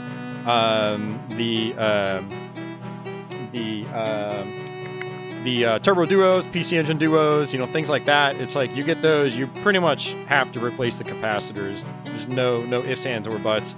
Sega CD Model 1s are the same way. Other consoles have lasted a lot better, a lot longer, but even they're going to start having issues, like your Super Nintendos and Sega Genesis consoles and NESs and stuff like that. You're going to eventually start running into issues with them too. It just comes with the real hardware territory. I mean, the 32X is almost 30 years out since it first came out. I mean, we're going into 2023. Came out in 1994. Most of them were probably made in 94. Because it kind of, after its initial launch, it kind of bombed after that. I can't imagine too many were made into 1995. Yeah, it just comes with the territory. So there are other options, and if you want that more real hardware kind of feeling, Mister is a great option. And then obviously if Crix comes out with a Mega EverDrive Pro, Ultimate, Super Turbo, Plus, then that could be a good option. But the problem with that is that'll probably end up being over $300 by itself. So like at that point, you might want to just invest in a Mister. That's one reason why I haven't got the Mega EverDrive Pro myself yet, because I already have 2 Sega CDs now, and I have a Mister, so I'd be dropping 300 something for something I really already have access to, so...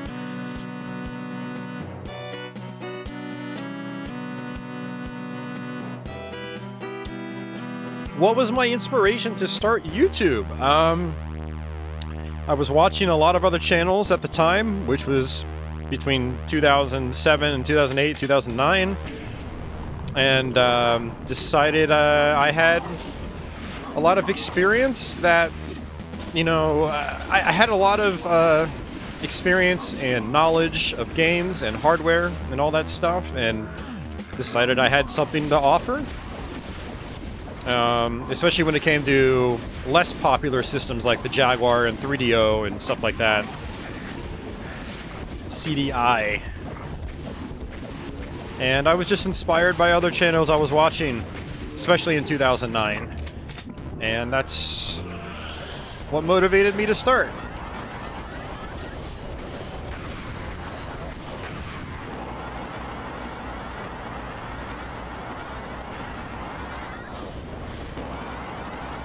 A very long time ago.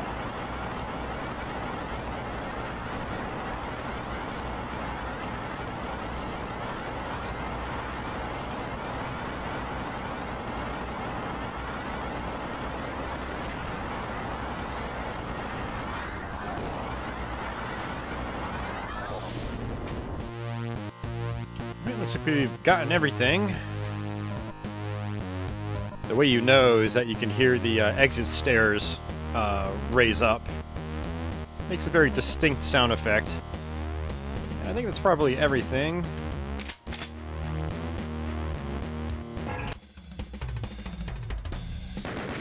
What is my advice for starting a channel? My advice is don't. Don't do it. Stay far away. It's not worth it.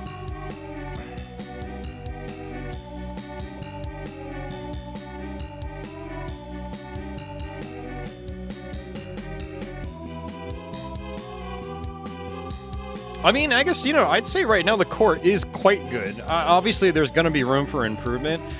There's room for improvement in a lot of the cores that are in the Mister, even like the Sega CD,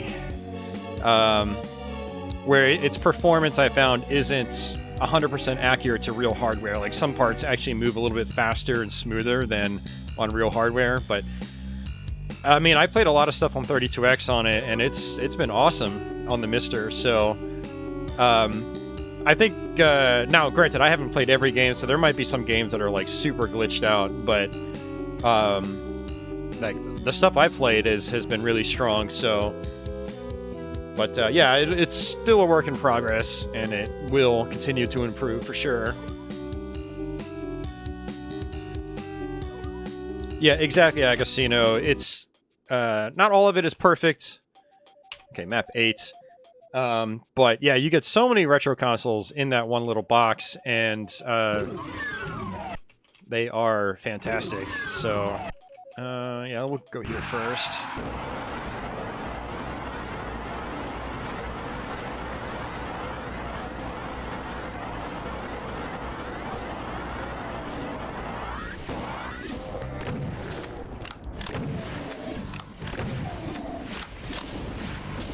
Yep, that's the other thing with the Mister, is you can route it into a CRT.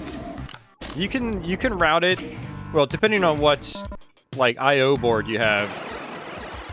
I've got the analog I/O board, so I can route it to my CRT and still display it on my HD TV at the exact same time.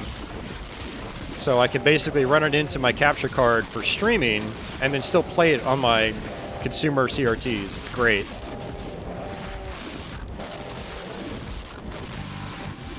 So I want to go back to the starting a YouTube channel topic real quick. If you're like really like passionate about a specific subject or something like that, and you feel like you have something to offer, and it's going to be truly unique or valuable, then I say go for it.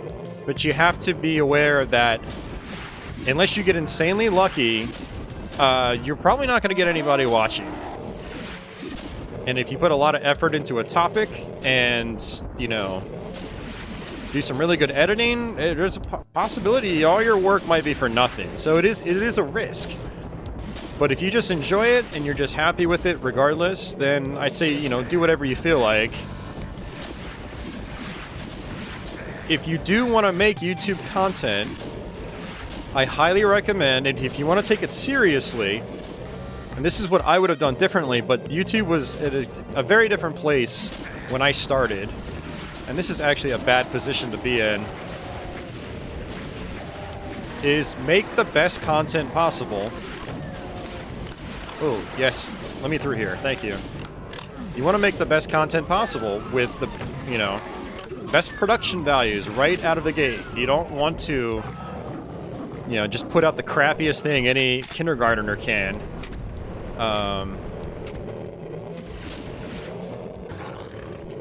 Like, you want to start off with a bang, basically, and then go from there. That was my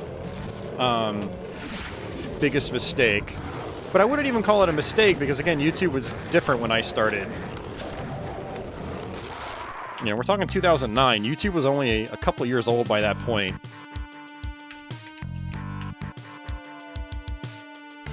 And I had no idea what I was doing. You know, I literally bought a camcorder and recorded my TV with it.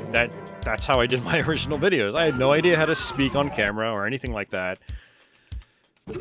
So, but I always tell people to go all out these days because there's all sorts of knowledge out there now that has been spread around. Production techniques, recording techniques, all that stuff. There's no excuse not to put out good content in 2022, 2023. So, I just ask if anyone wants to get into making YouTube videos to take it seriously. But taking it seriously is also a lot of work. Anybody can post any, you know, quick video clip from their phone. And I'm going to end up dying here. Pistol starting this is not the easiest thing, as you can see.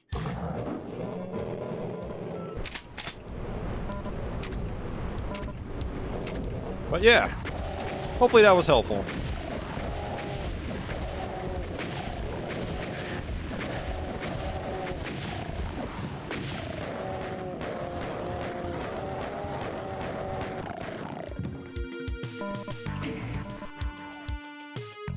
Chin up, John. Stop being such a negative Nancy. I had pistol started every single level on this, so...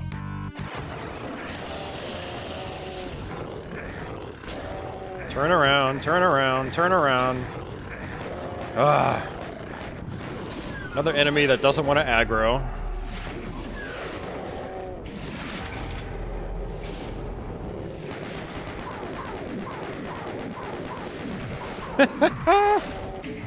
Oh, man. Hey, Phoenix, welcome back.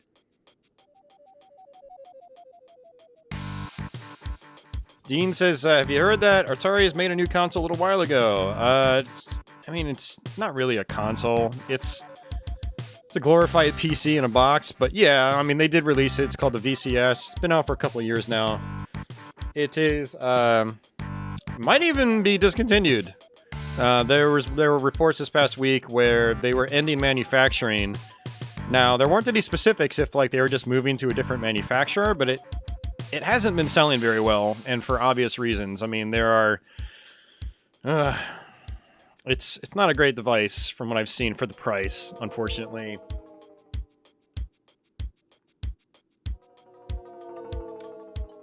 It's not very well supported. There's not a lot of different unique games on it.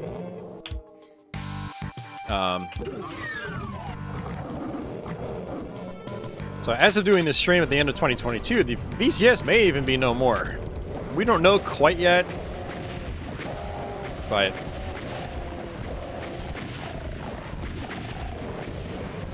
apparently it makes a decent little emulation box, though. If you can get it on sale for a couple $100, it actually seems like a okay value.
Only one rocket.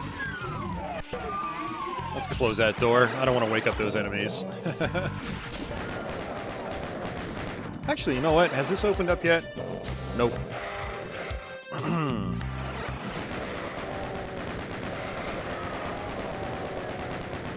Oh, seriously? They came out? Oh, come on.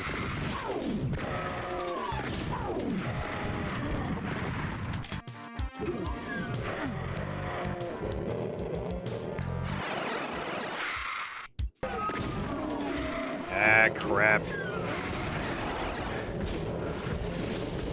Actually, this might work out. Come on, Cyber.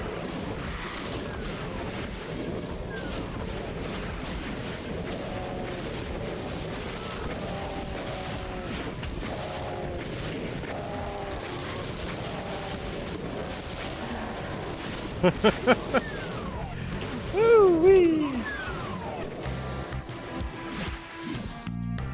We use this invulnerability to get more invulnerability.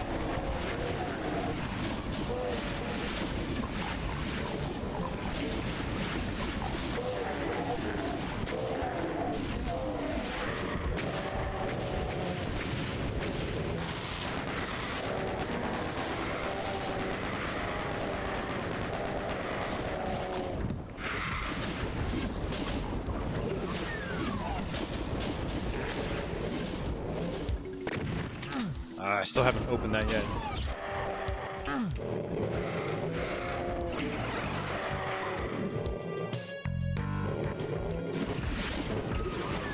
Where's my room with all the cacos?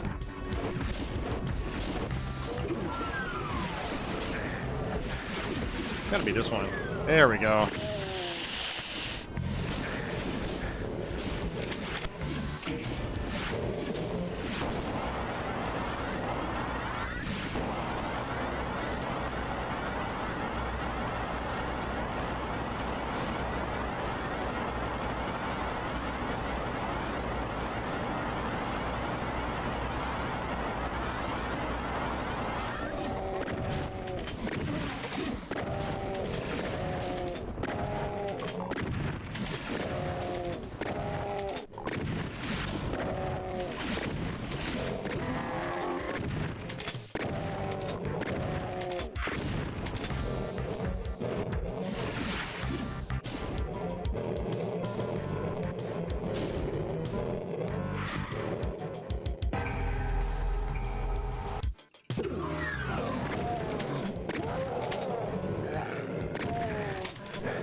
Oh, that's a problem. That's a problem.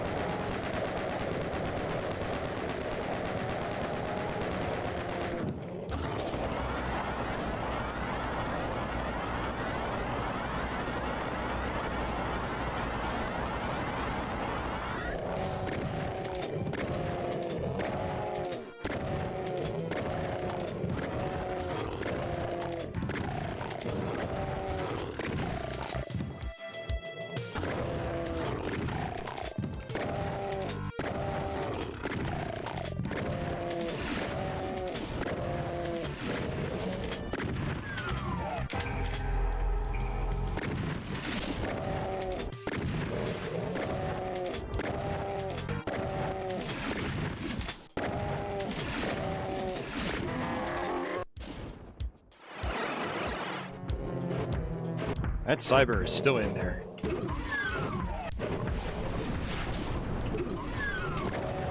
And we don't care. We're gonna end this level. There you go, John. In your face. Miss Nancy. Call you Nancy from now on. Negative Nancy.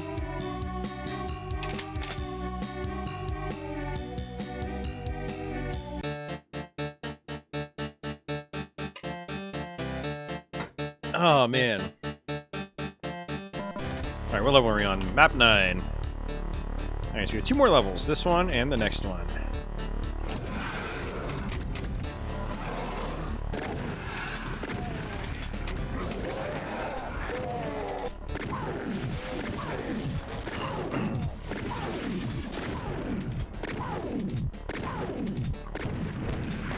Man, with having some limited ammo here, I might have to do this a little bit differently than I'm used to.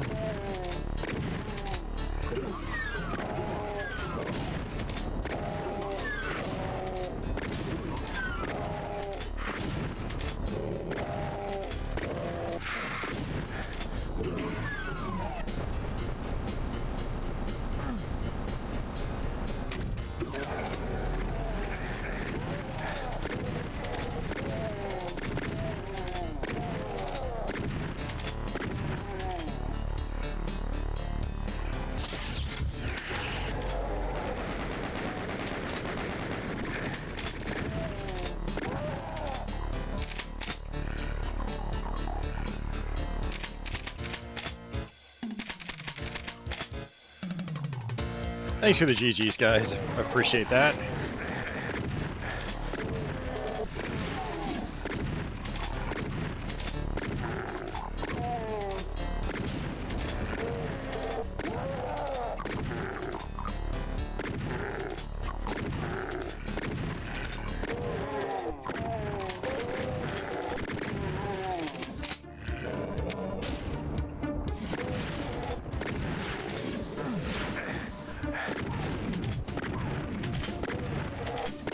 He's not spitting out lost souls because there are already too many lost souls on the map.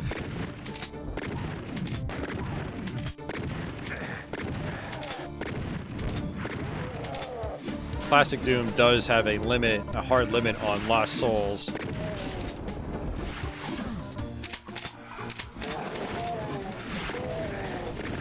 Now you could disable that in GZ Doom, but I like leaving it on.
All right.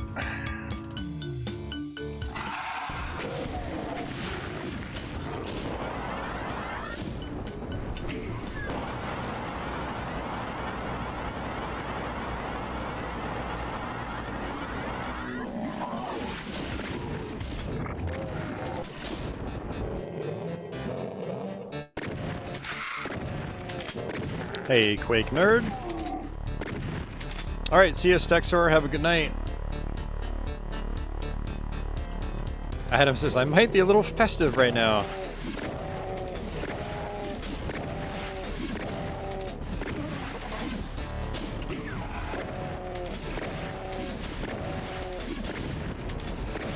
Speaking of being festive, I had thought about playing Christmas Doom tonight, but I ended up not doing that. My friend Savvy here on YouTube is currently doing that on her channel. I'll eventually do it. Maybe that's something we can do next Christmas. I don't usually get, like, themed when I do my Doom stuff. When I do anything on my channel, really, I don't really ever get themed.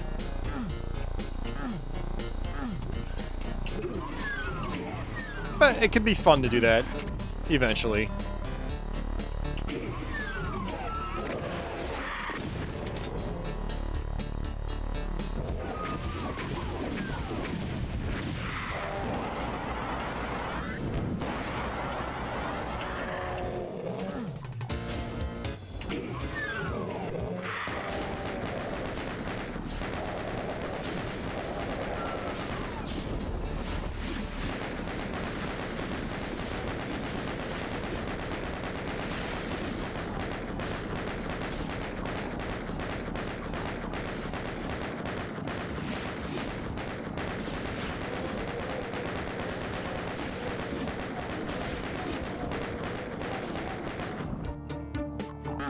Oh, I'm stuck in here?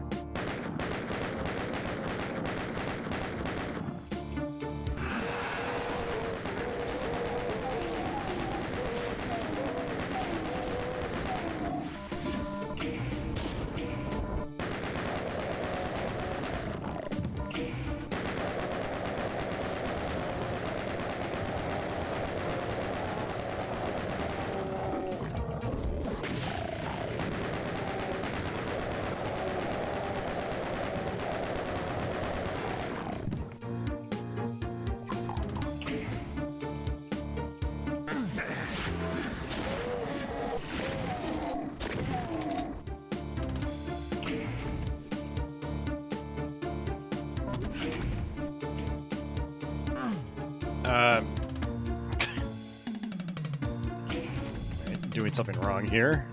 Oh, that's why. It's that one.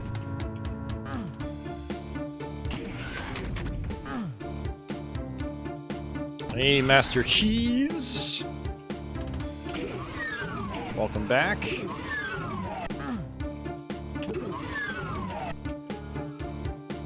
Cortana, I need more cheese. For I am the Master Cheese.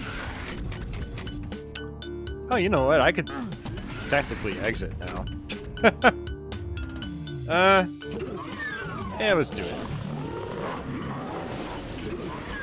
I didn't realize I could exit already. I'm so used to going through all those other sections like clockwork that I forgot when I could exit.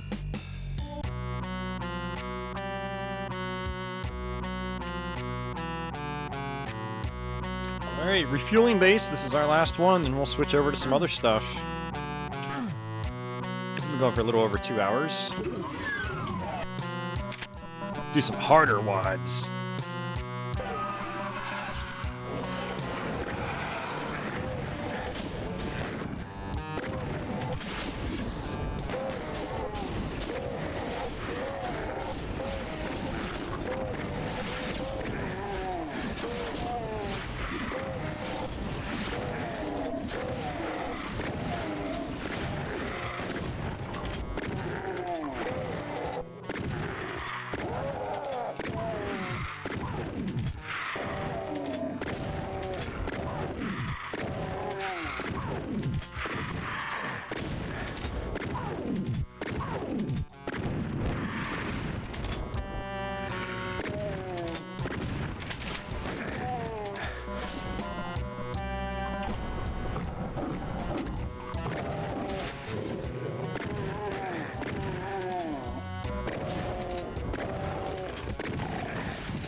You know, I just realized I could have gotten a super shotgun on Tricks and Traps, but there was a room I did not go into, so I did not get the super shotty.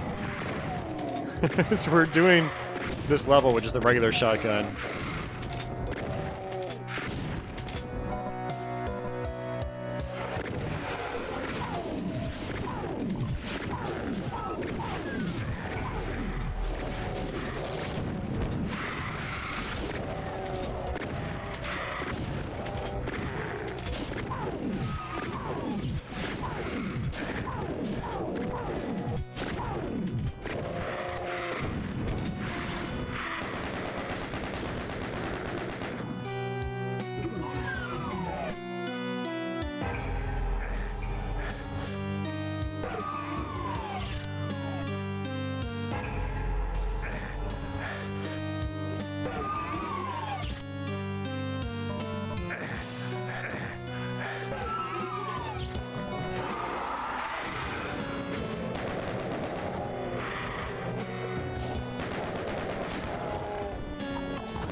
Hey, Snoopy clone, welcome back.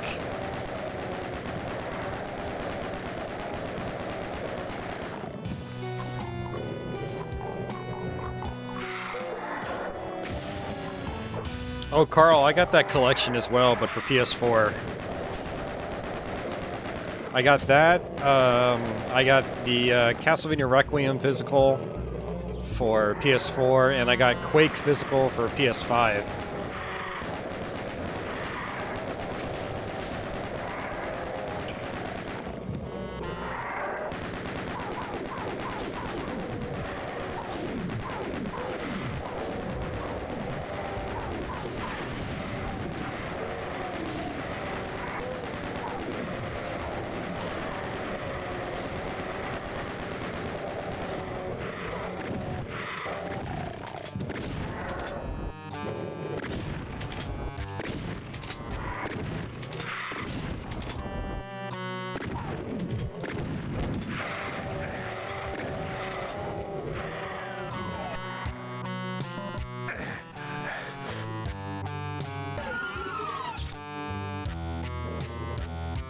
Let's actually go back. Gotta get some help. Health, not help. I mean, health is helpful. But okay. I've already gotten just about all the health.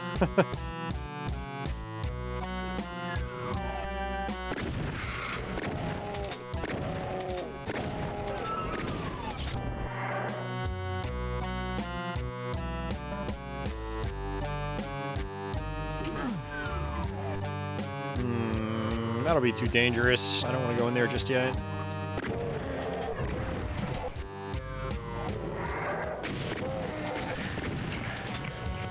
Alright, sweet. Oh, hell yeah.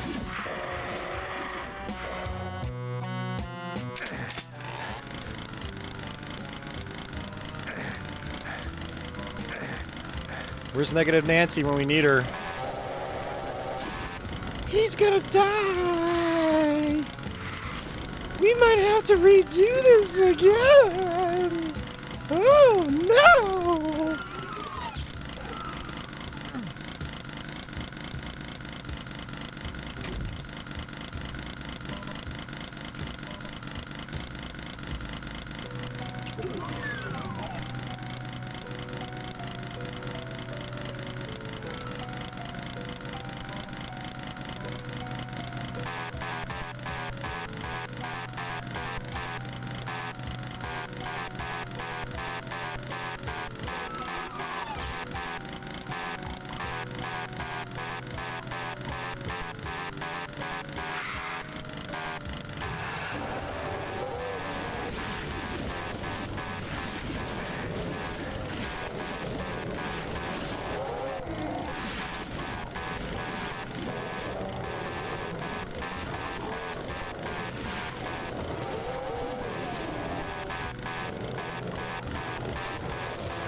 Oh, man.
Ah, it's such a great sound effect.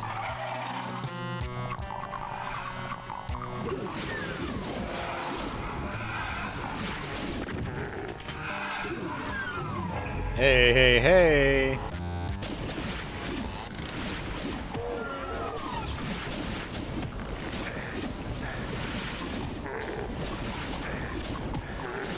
Jesus! Run into every projectile.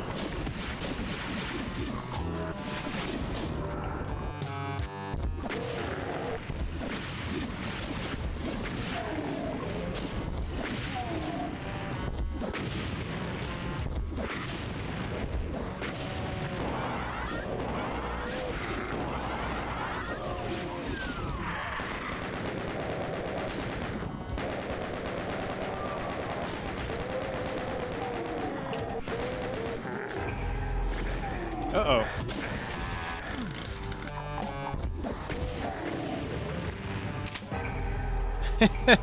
Ugh, getting a little close. Ooh, there, that was a little risky.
Right.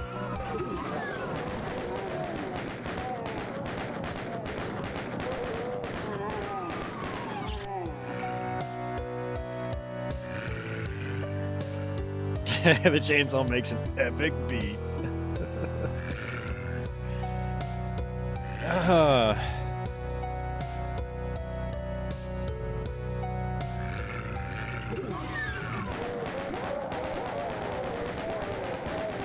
Yeah, Carl, the Quake I had to have.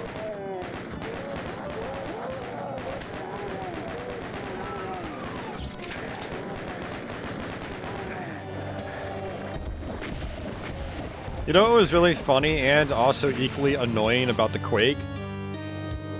And the Castlevania Requiem, actually, is those limited run physical releases are all street dated at Best Buy.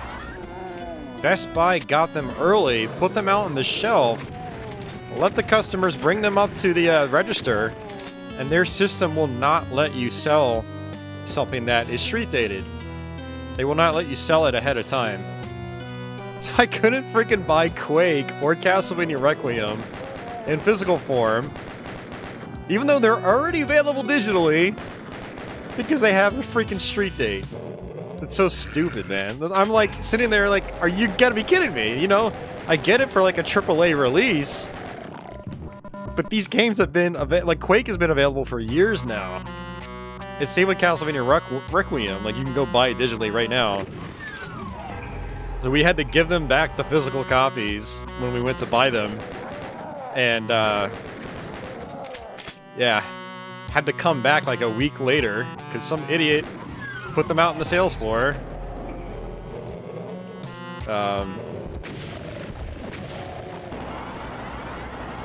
It's like, why are physical versions of games already available digitally street dated? It just doesn't make any sense to me. I mean, especially with games that are getting like a mass production run and being made available at places like Best Buy.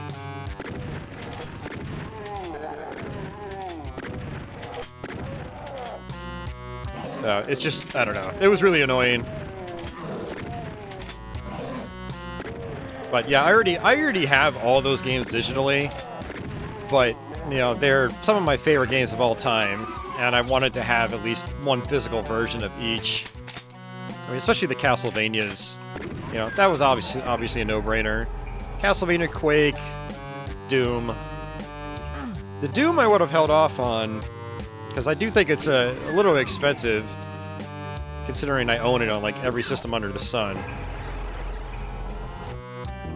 But my mom was buying, since it was a Christmas present, technically, so...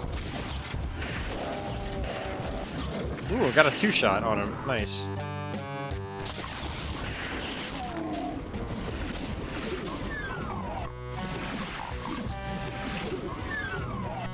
But Quake is $30, the Castlevania Requiem was $30. They also have the Castlevania Anniversary Collection, which I might actually go back and buy for PS4. Like, I have it on Switch, but I'd rather have it on PS4.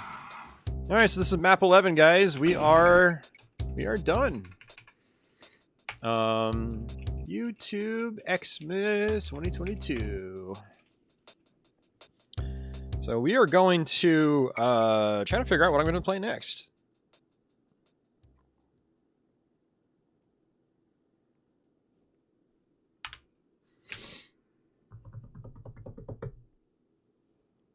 All right, so this is going to be one for people that probably won't even have any idea of what these are, but I'm going to run another poll.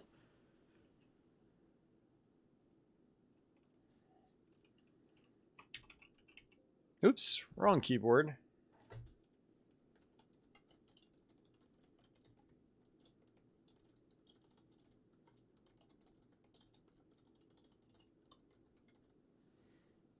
Now, if you have no idea what these are, well, just pick one anyway. These are very challenging Doom WADs. We'll play a couple maps from these, and then we'll just kind of figure out where we want to go from there. But yeah, I did want to pick up the Best Buy limited run releases because I don't know why, they're so much cheaper than the other versions. Like, the Castlevania Anniversary in its original form is like $50+. The Doom collection was like 40 or 50 as well. But the Best Buy runs, which I guess they maybe just have larger print runs, and so they're able to discount them further. All the Best Buy ones are $30, except for Doom for some reason. Doom is still 40. Maybe it's just Doom licensing costs more. I don't know. I'm just speculating. But the whole Street Day thing was really annoying. It's like, man, you're not going to let me buy these games that have been available digitally for years. Like, give me a break. And I understand why Best Buy's kiosk doesn't, or point of sale system doesn't allow them to do it, because there are people that break Street Date, and, you know, some of these companies will get fined for it if they do that. So Best Buy system keeps it so employees physically can't sell these games, and that's fine. But limited runs shouldn't be street dating games that have already been available for a long time. Like, that's dumb. So, like, the street date should be like whenever Best Buy gets them, not some arbitrary. It's not some arbitrary date, you know, arbitrary time. So.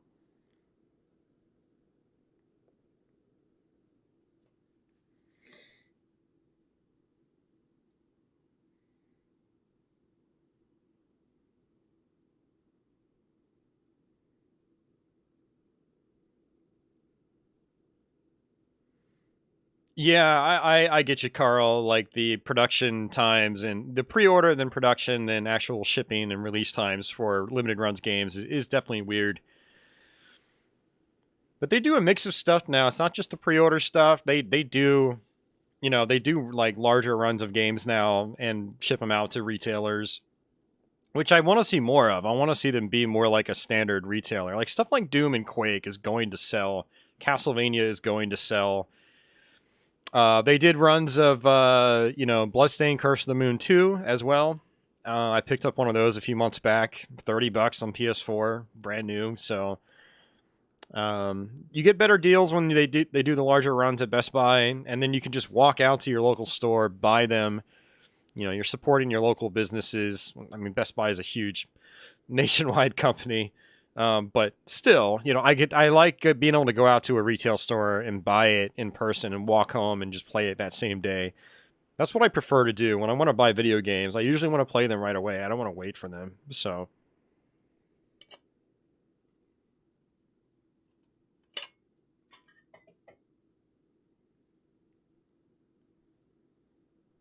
Negative Nancy versus the Cyber Demon. Cyber Demon will definitely win that fight, Ronnie. All right, guys. While you're continuing your poll, I'm going to go ahead and use the bathroom real quick. I will be right back.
Okay, so I mean, it looks like most people have selected Sunlust, so we'll try to play a couple maps from Sunlust. We'll probably play some of the easier maps in the beginning.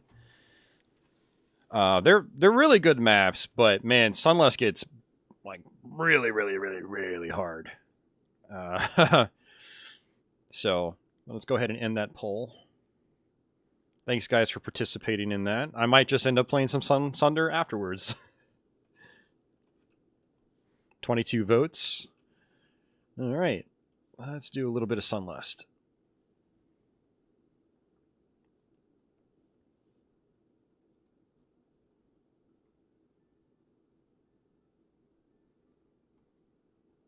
He was being a real Tom Hall.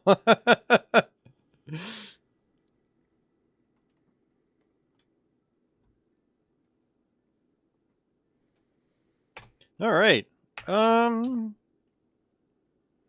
Let's go. Let's start with something a little more challenging. With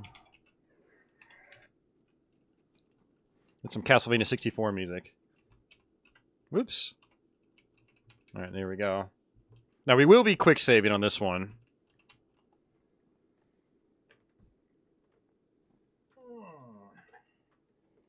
Just trying to get my mouse situated.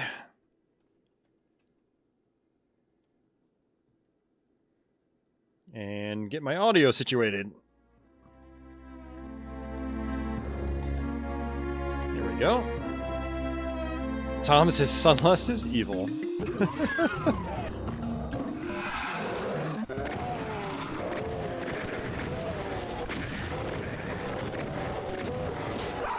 There's a specter I couldn't even see. Also, no, we'll go ahead and leave it. We will go ahead and leave it.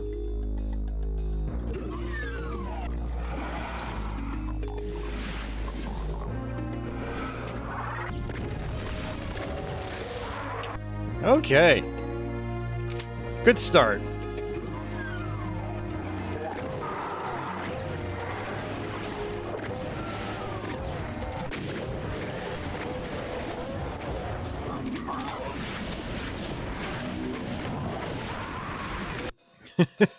Wonderful start. Hey, Brandon, my thumb's okay. I'm not, like, when I push towards it, like, with my other fingers, it does hurt like hell, actually, so... But just using a mouse, I don't really have to... I just, like, rest it against the mouse, so it's not bad. I can play Doom just fine.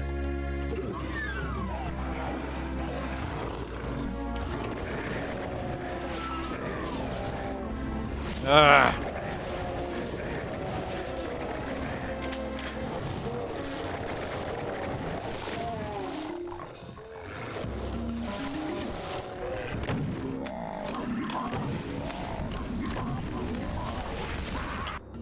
This is very different from vanilla Doom.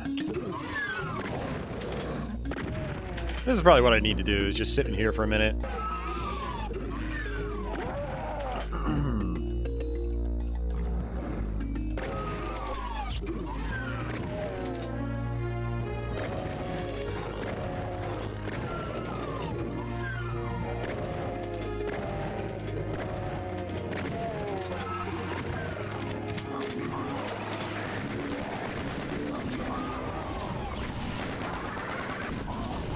And I'm dead again. Ugh.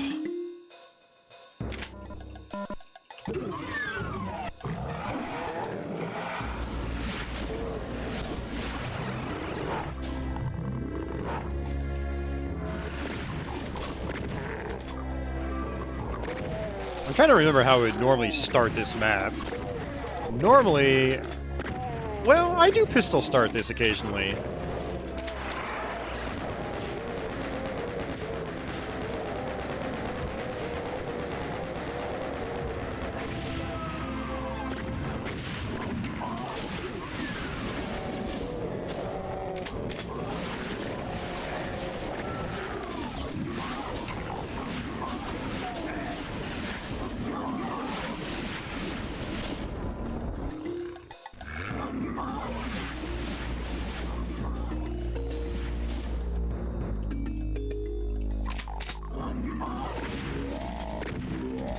So I need this badly.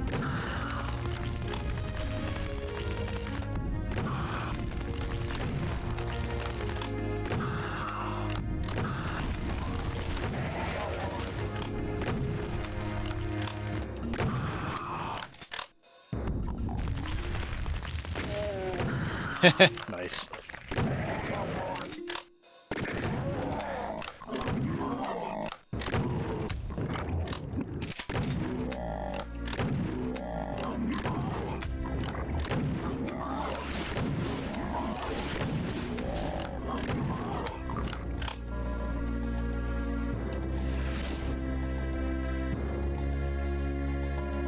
Alright, let's go ahead and save it. So, I think we're on map 16, right? Yeah, we'll go ahead and just save it over this one.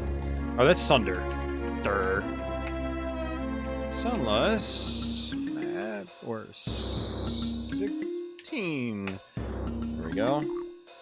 You need a mod with grenades. No, I don't. But that could be cool. Which I'm pretty sure, Brutal Doom has that, doesn't it? Doesn't it have, like, grenades and stuff like that?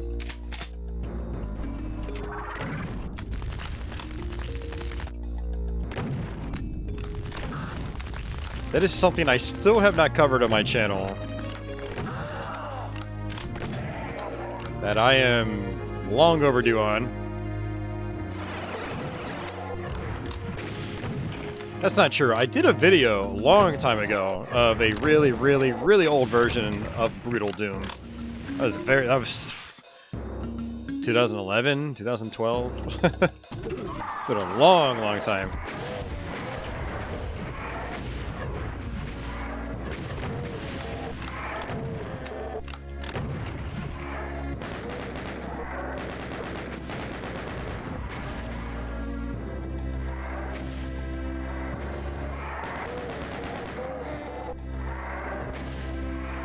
Doom guy needs ammo badly.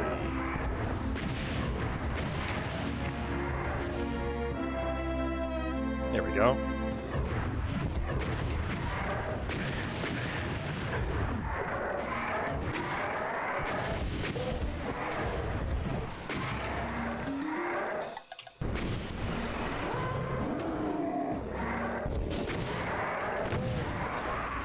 Sweet.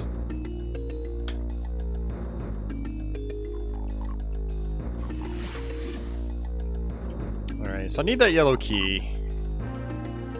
Need to open the yellow door.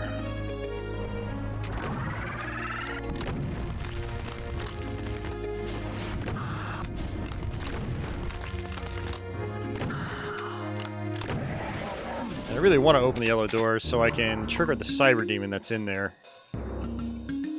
And I also, whoa, did not think you were going to teleport there. Oh, you gotta be effing kidding me. Seriously, dude.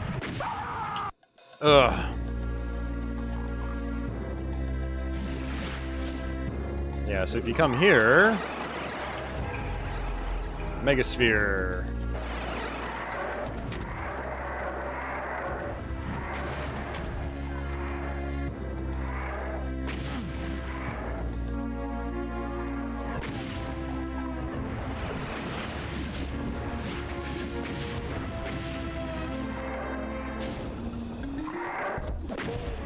This makes me want to play some Castlevania 64.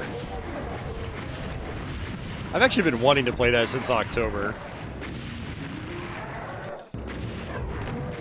Haywood, thank you very much for that.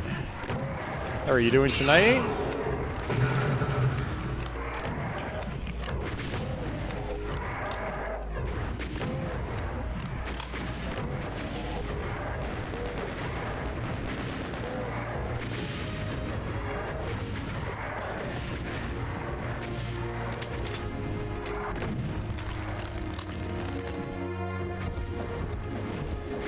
Oh, this is kind of bad.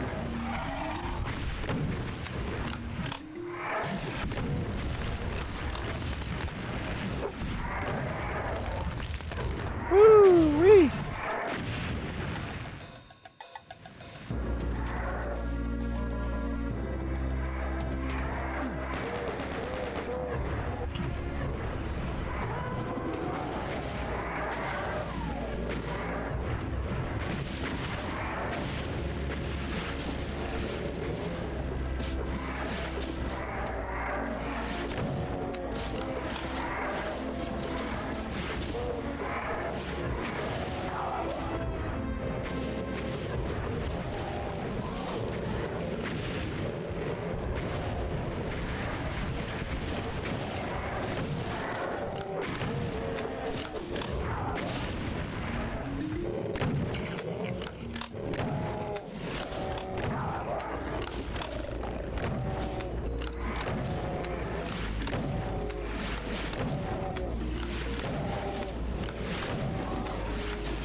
All right, let's go ahead and save it. Carl says, I love Castlevania 64, another game that gets a lot of unsolicited hate. Yeah, it really does. It's a solid game for the era, and I really enjoy it. Always have, always will.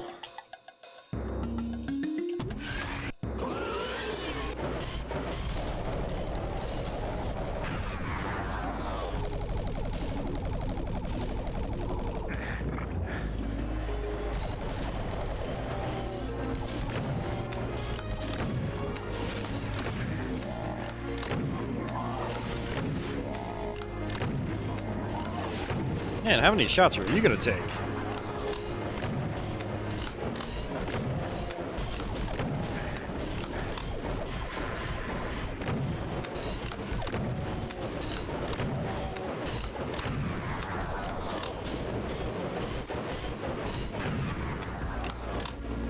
Gotta watch out for that cyber up top.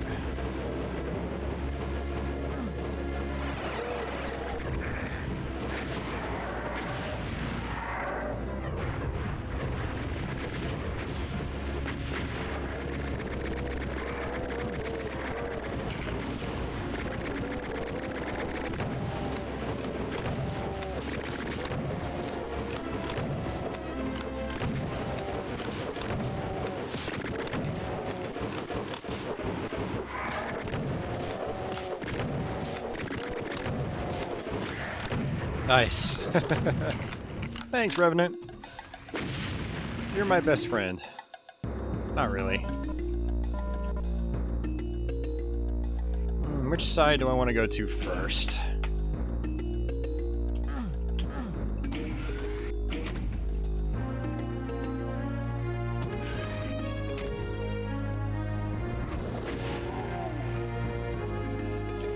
Haywood, regarding Legacy of Darkness, yeah, I feel like that's exactly what it was. It was like, this was the intended vision, and, but Konami wanted the, you know, base game out to make some money for, like, a holiday season or something. And then they, you know, finished it up, released the second one. That's definitely how it came off to me. I like them both individually, because the original game does have some slightly different level design here and there, which is pretty cool.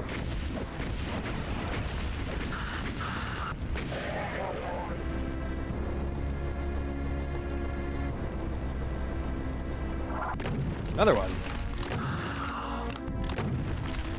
Ah. Oh, I got lucky.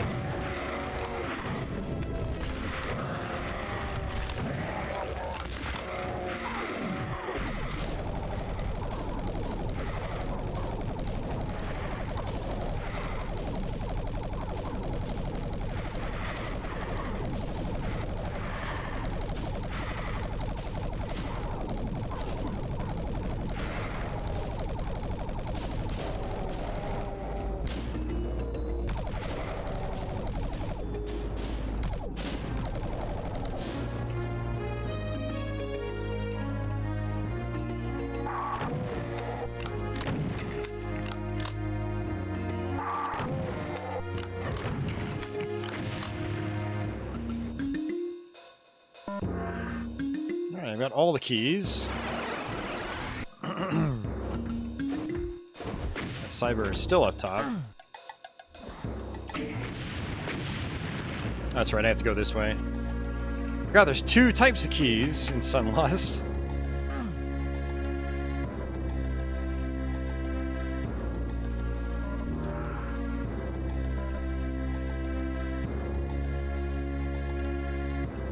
Let's see. What do I do again?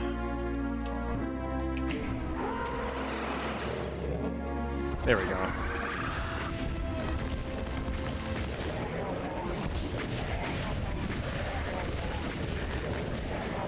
I actually completely forgot you can get the BFG from here.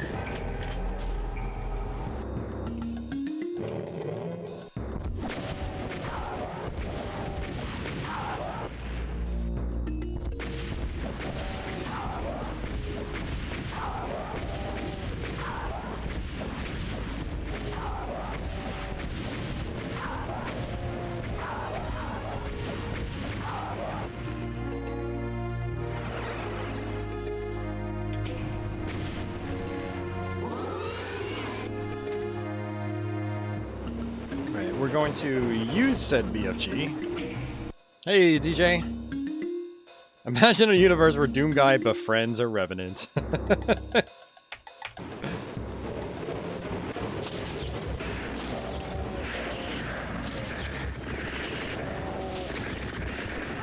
Okay, why did you do so much damage?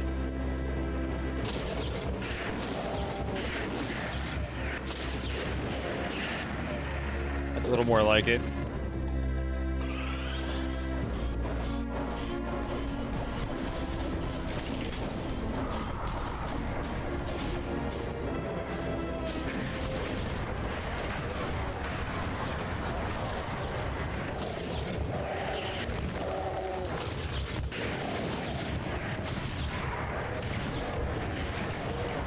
Yeah, that was dumb on my part. Let's try that again.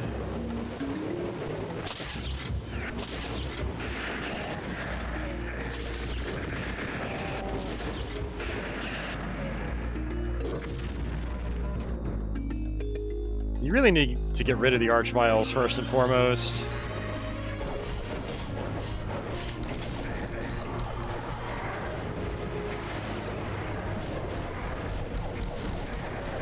Oh, come on.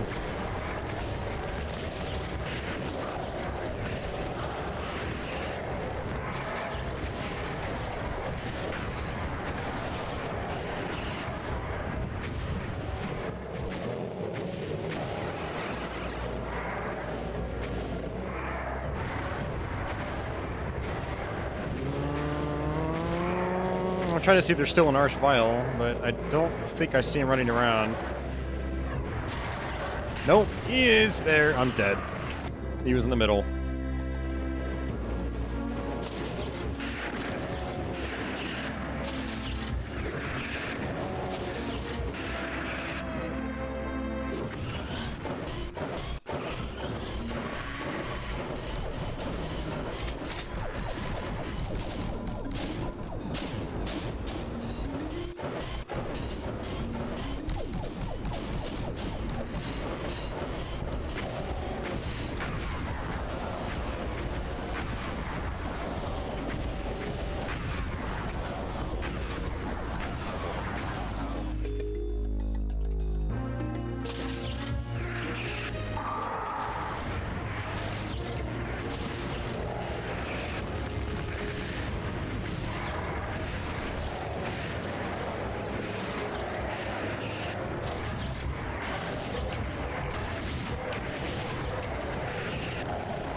All right.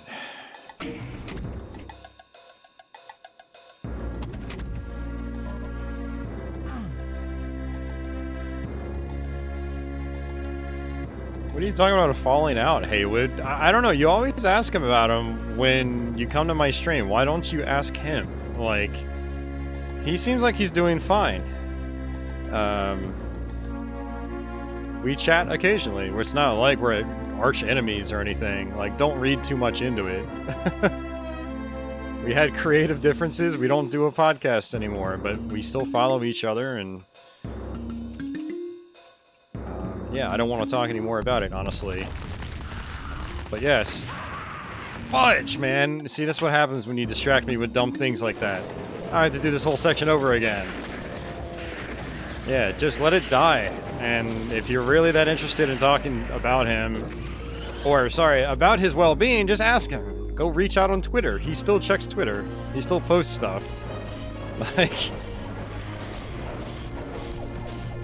he never answers? I mean, maybe he doesn't want to. I mean, it sounds like to me he got away from social media, and YouTube in particular, for a reason. He just... I'm guessing he doesn't enjoy it that much anymore, but he still pops in here occasionally. I wouldn't worry about it too much.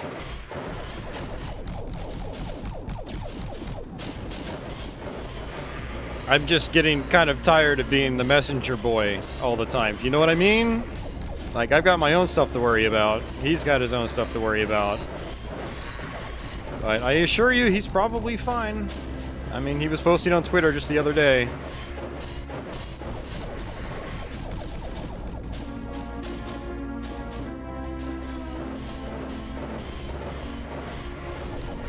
I'm trying to figure out how I want to do this, because... we've already done it like 10 times and failed.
There was a while there when I was trying to go through a lot of these maps on Sunlust without using saves, and I gave up on that pretty quickly. You could probably see why. This isn't even really what I would consider hard compared to later Sunlust. Like, this is about halfway through the WAD.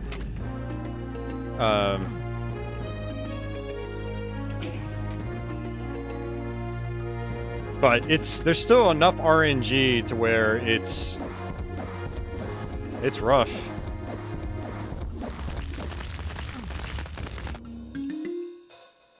It's not the ideal strategy. I'd rather get close.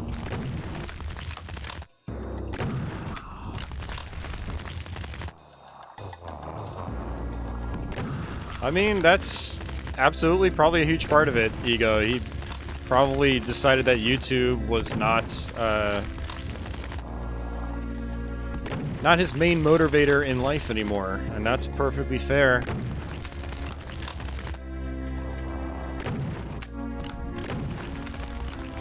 I mean, I'd like to personally see people like that come back, because they were passionate about it, and they built up a really good following. I mean, he had like 40 or 50,000 subscribers. Like, the kind of content he was making, it was definitely the kind of channel that'll keep snowballing. You know, my channel was like...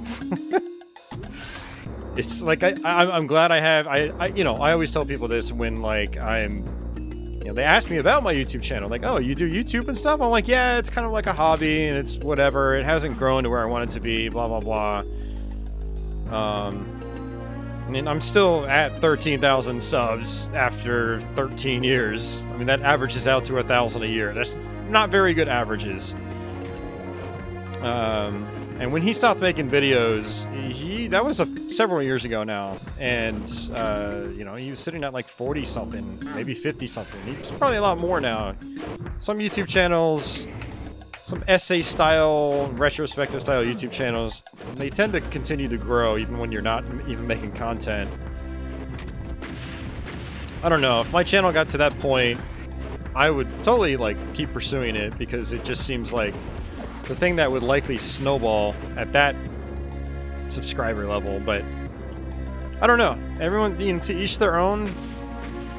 Everyone's got their own reasons for starting and stopping projects. Sometimes life gets in the way, sometimes it's motivation, sometimes it's a little bit of all of the above.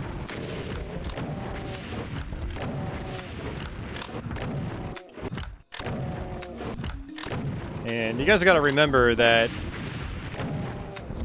this is pretty much free content. Like, I get a little bit of monetary support, but it is nothing that is paying all of my bills, making me or allowing me to live free. It is nothing like that. And running a channel is a major time sink, and it's the sort of format and content that you have to keep cranking out even when you're not feeling it, and that's not good for a creative outlet. You don't want to be forced to create art, you know? You don't want to be forced to create when you're not really feeling it. And a lot of viewers don't understand that aspect of it. And I mean, this is our last fight. This is a real pain. I still love it, but it is a pain.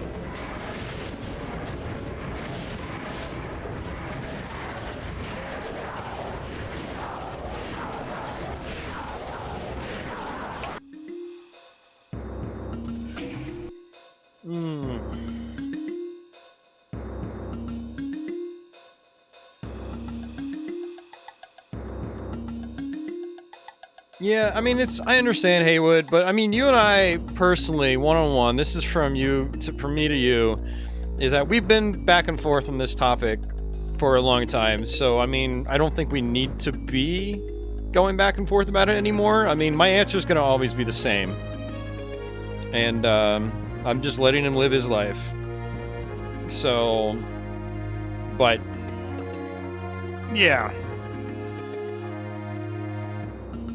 And I cling to the past on YouTube as well. Like, there are creators that they've really changed their style and their channel's direction, and they even bash their early stuff. And I'm like, their early stuff resonates with me the most. And while I still follow their modern stuff, a great example is like, Stop Skeletons from Fighting. You know, Derek Alexander used to be the happy video game nerd, and he like tears his old stuff apart, and man, I still adore it. I watched through all the early episodes a few months back, and just I got the nostalgia feels for it. It's crazy that I've been watching YouTube for so long that I'm old enough to where I get nostalgic for the videos that got me into YouTube, and it's just, I don't know.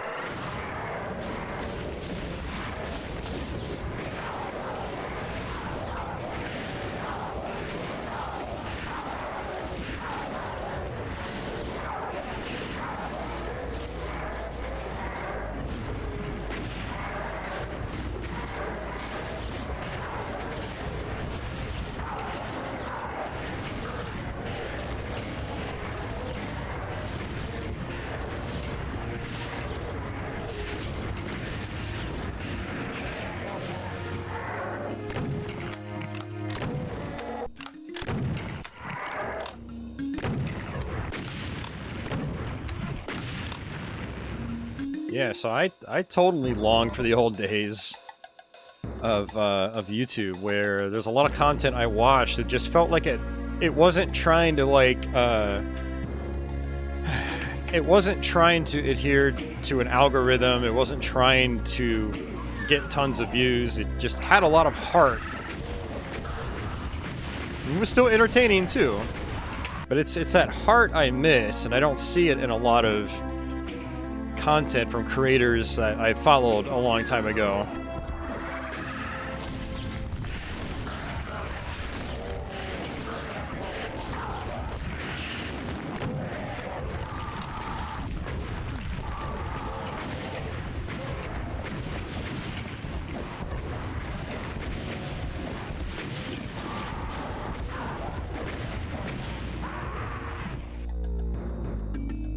Yeah, I mean, I miss the old CGR days as well. I wish he kept going with his stuff.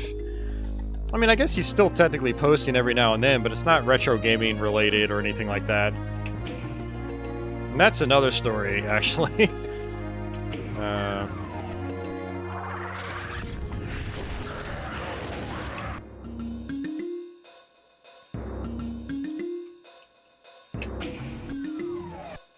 You know, Mark has always had a lot of different things going on. And his big thing now is just being a full-time documentary producer.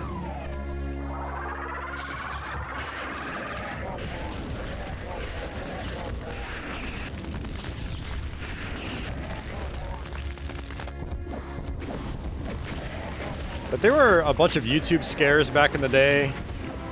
You know, Adpocalypse was one. He kind of feared for that, and he just kind of decided to abandon YouTube, which that in and of itself was obviously, in hindsight, a mistake. But it was something that probably seemed bright at the time in his mind, and that's fair, you know? Hindsight's 20/20. But, yeah, it's kind of a shame where his channel went. I have a lot of nostalgia for the early days of CGR. It was one of the first channels I subscribed to on YouTube, so let's go ahead and pull it back just a little bit. We're going to do a simple map.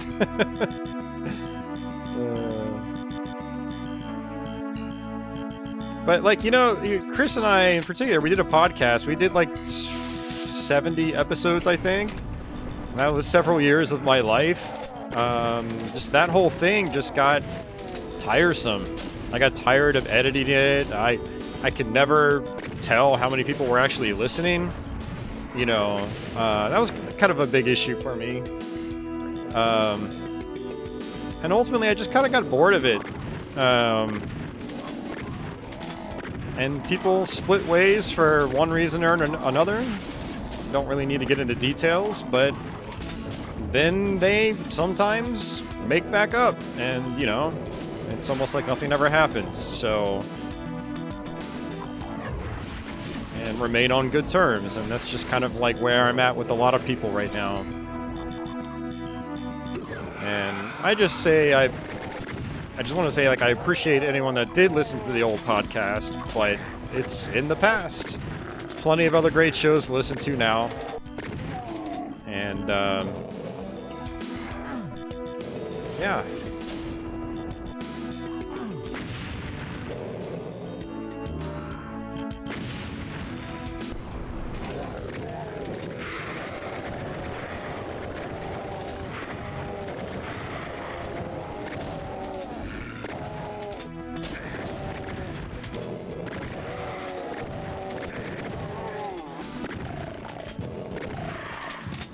So this is just the first map in Sunlust. It's a good starter map.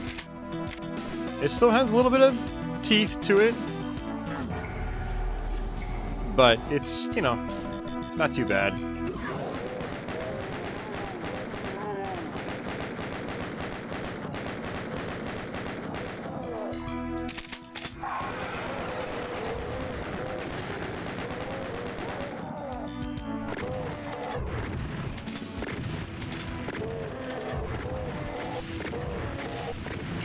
Yeah, for me and retro gaming videos, it's, you know, my biggest thing is I miss the RetroWare TV days. And I've unfortunately had to unsubscribe from all their stuff because, you know, you want an example of, like, changing hardcore is they've become a publisher now. They used to be a website and a YouTube channel and a blip.tv channel where they used to host most of their content. You know, they made really good content, and they hosted a bunch of other quote-unquote up-and-coming creators. You know, really great stuff. You know, Happy Video Game Nerd was home to that site.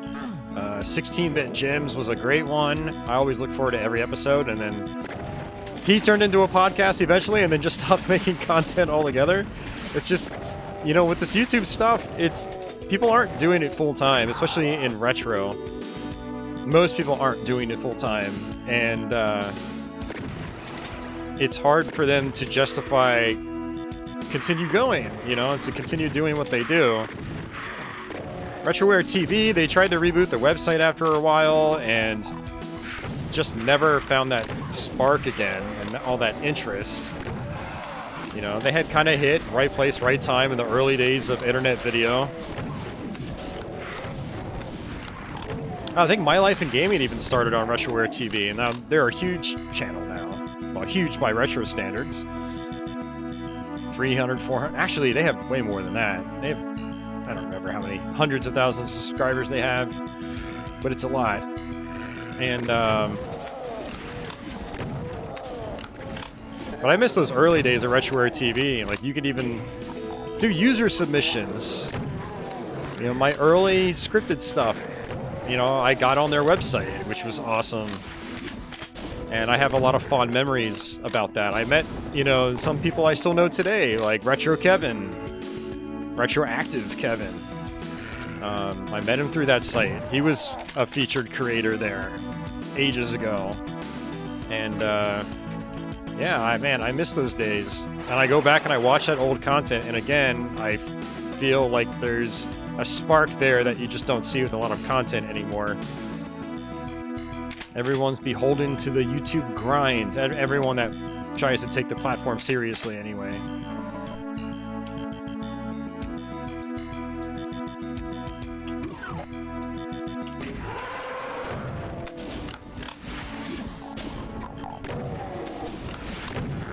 But on the topic of RetroWare TV, now they're just called RetroWare. They tried making some YouTube content over the last, you know, 5 years or so, and it never, none of the content got like decent views, and so they just kind of stopped.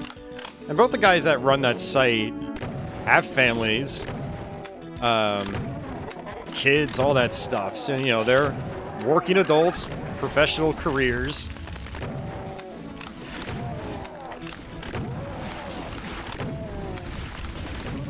By the way, you can actually just skip all these guys. Just like that. And what I'm kind of bummed about is they made this recent initiative where they want to keep the name, but they decided to turn it into a game publisher. So now they're actually publishing indie titles. And when you go on their social media, all it is just them promoting their latest releases. And I'm like, yeah, this isn't the same. I had to unfollow from all their social media and sadly unsubscribe from their YouTube channel and stuff like that. And if I ever want to watch the videos again, I actually bought their DVDs a long time ago, so I've got all the early content in physical form. Same with Happy Video Game Nerd, actually. I bought all his DVDs as well. Like, we're talking like close to 10 years ago now. Actually, longer than that. But yeah, stuff changes, unfortunately. With this ecosystem is very fragile. And things change, unfortunately, and they evolve. And that's kind of the sad part about it. It's, you know, creators aren't going to stay the same all the time, and real life is going to get in the way. And it's a bummer. It's sad, actually.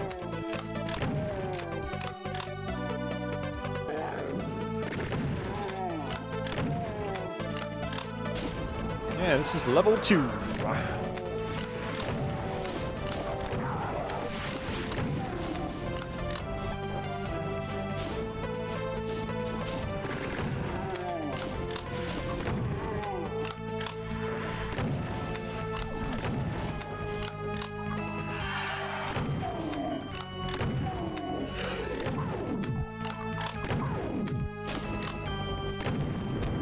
Hey, Crestline, how are you doing?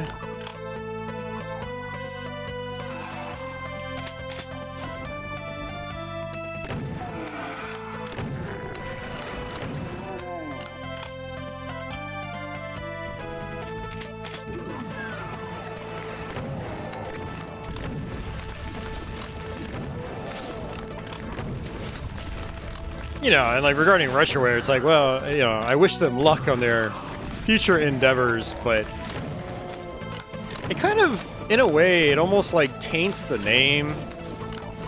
I kind of wish that like they just came up with a new name, but I guess the idea was, oh, we have a little bit of clout in the the internet video sphere. Well, we'll continue to use the name under a different initiative to try to hopefully bolster said initiative. But as someone that learned of the name for a specific type of entertainment, I don't know, kind of hits home that they're not doing that thing anymore, that thing like I expected from them, so...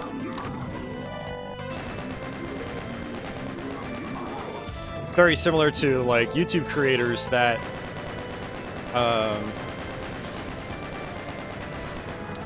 did dedicated video content and then went to, like, strictly podcasts. Maybe it was podcasts are easier and they just really wanted to just keep doing that because they enjoyed it more. Or maybe they're just trying to, you know, jump on a bandwagon. Maybe it's a little bit of both.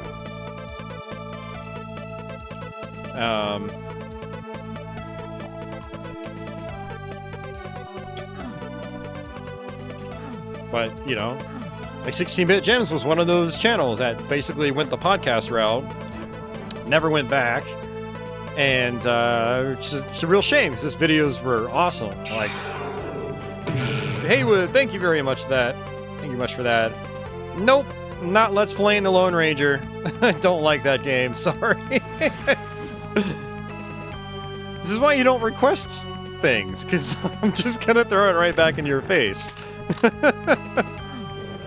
But no, Lone Ranger looks more of like a pain than anything. I think you've asked me that before, too. The answer is I will probably not ever Let's Play that game. Maybe I'll play it on stream sometime, but I don't know. It looks like the kind of game that is quite infuriating.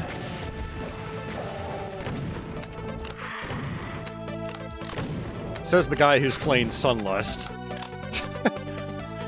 What good is his hypocritical opinion?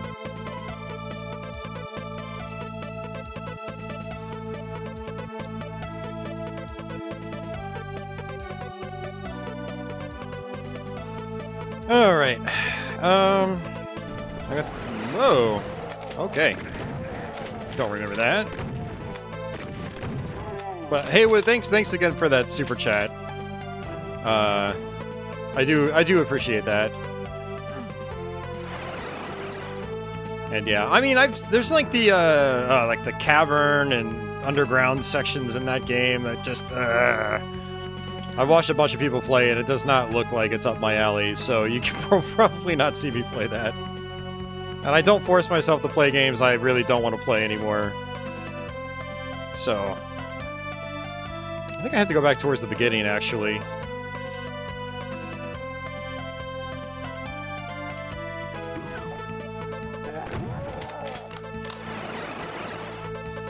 People do like to see me suffer, but I don't like to suffer. I mean, if I'm having fun in the process, that's one thing, but my patience for it has dwindled as time has gone on.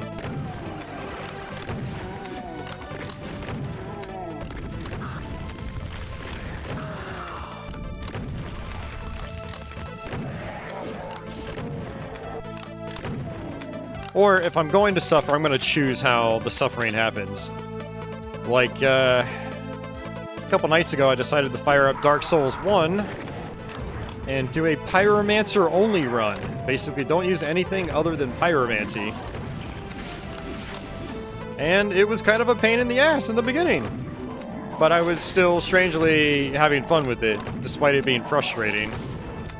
Now, I did hit an unfortunate roadblock last night, so I'm not going to continue that run, which is kind of a bummer.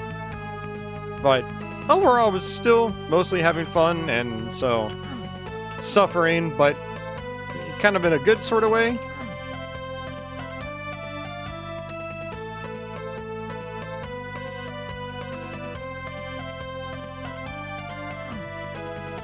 Okay, there's my switch.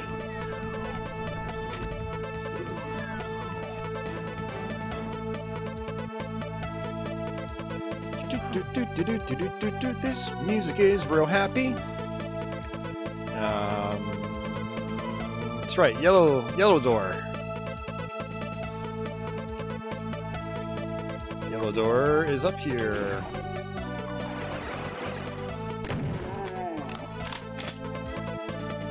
We're actually almost done with this map.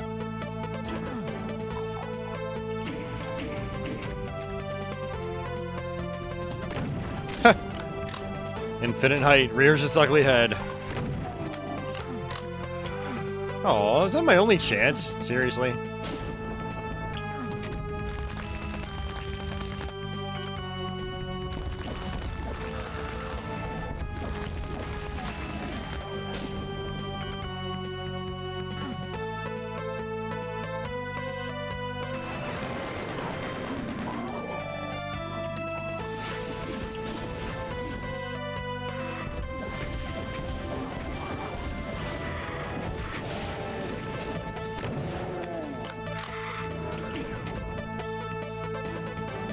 Alright, sweet.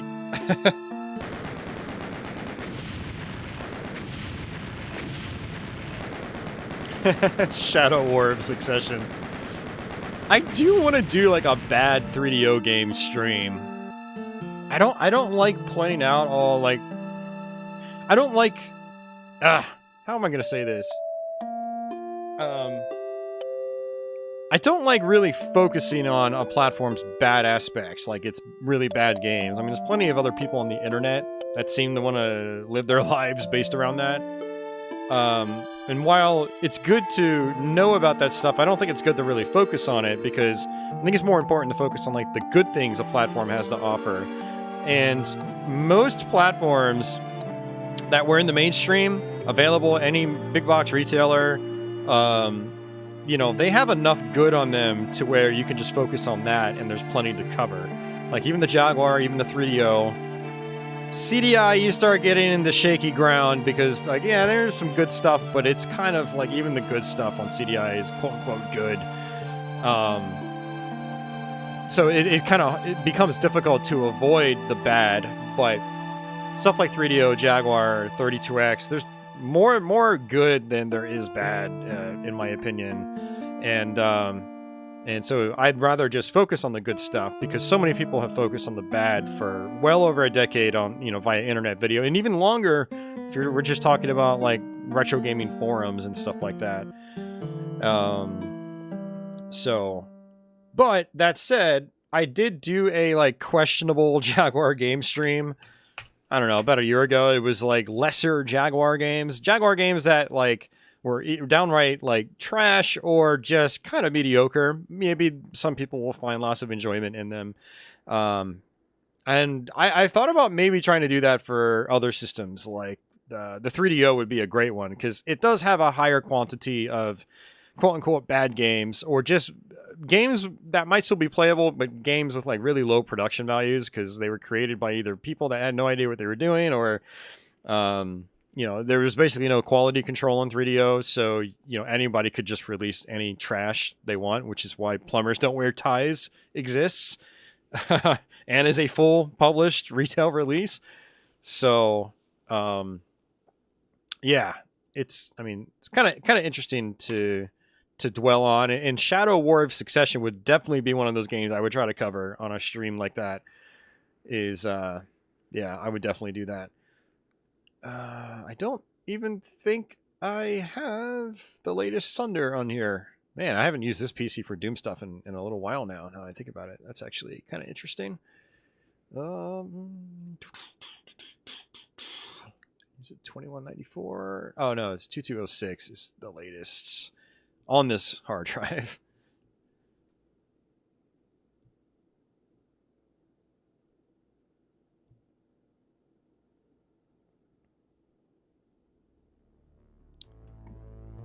Yeah, see, that's the other thing, Haywood. Like, you just brought up, like, a meme for the Jaguar. Like, where did you learn to fly? And, like, see, that one really bugs me, because, like, that's from people that either A, really suck at the game, or have never played it and only watched AVGN. And so now Cybermorph has this like really bad reputation as the do you know where to fly game. Like, if you know how to play the game, you never hear that quote. Like, you never hear it because you're not slamming into stuff left and right. And so that, like, that one, when we get into meme territory like that, that just, I don't care for it that much. It's just, it's more aggravating than anything. As someone that wants to see people like experience it and see the good parts of games that we can cover. So when we get into meme territory, I just stop, you know, I stop taking people seriously. I'm like, yeah, that's a meme that's been going on forever. So but Tom says it could be fun to have a stream where we all just sit around and like make fun of games. Like, yeah, maybe. I'm not all that great at like riffing on games though, so I don't know. Maybe it could be fun. Maybe I'd hate it. I don't know. Oh, that was... Alright, let's just start over.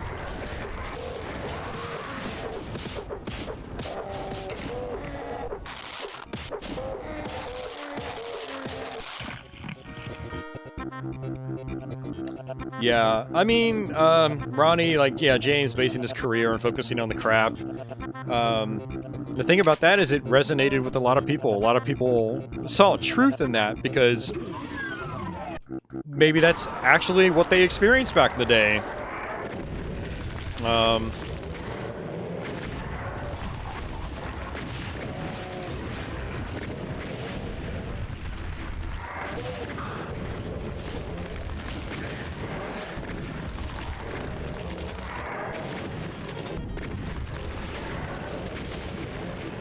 Gotta get rid of the arch file first.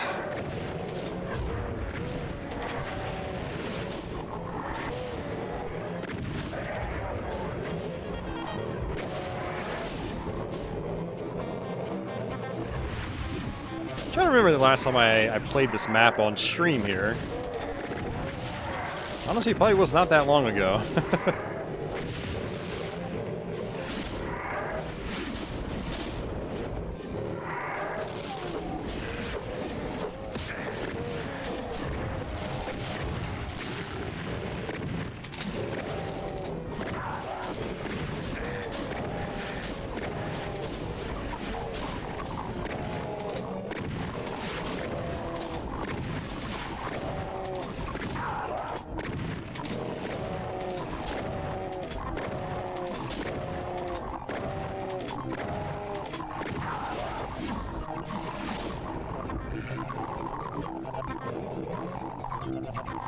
Carl just got Atari 50. Nice, Carl.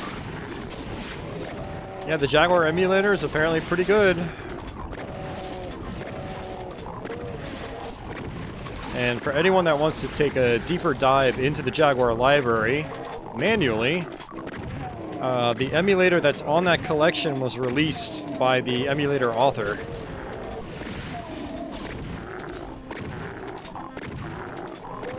So, you've got a PC, go grab the emulator, download a Jaguar ROM set, and give it a go.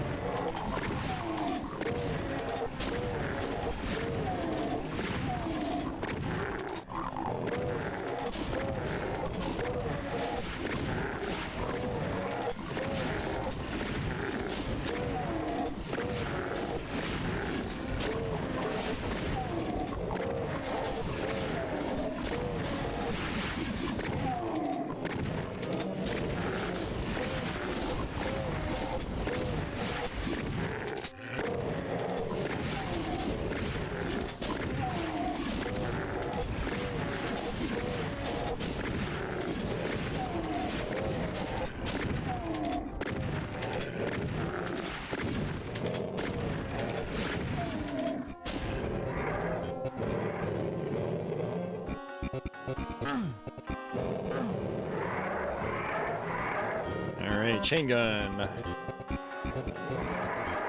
Ronnie says the whole focusing on awful games on less adopted platforms is pretty dumb. People rarely talk about some of the good games, like the decent ports of Super Street Fighter 2 Turbo or Samurai Showdown.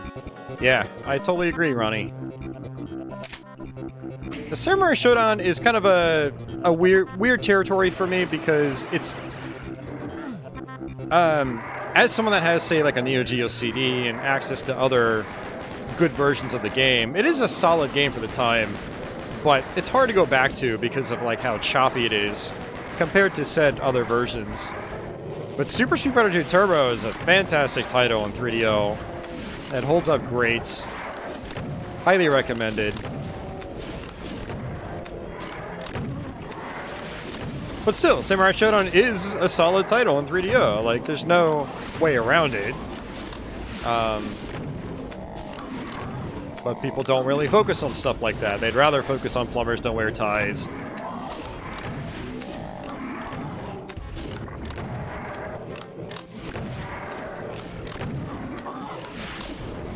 That is one issue you start running into with some of the more, not even just more obscure platforms. I mean, this even goes for the PlayStation and Saturn and N64, is like,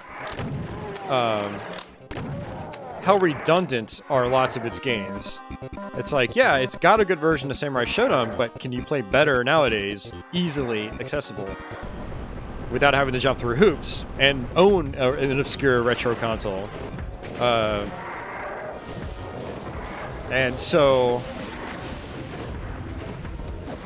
yeah, some of these platforms, you run into some of their library being kind of redundant. But doesn't mean they're not solid games for the time, or they aren't still fun to go back to today.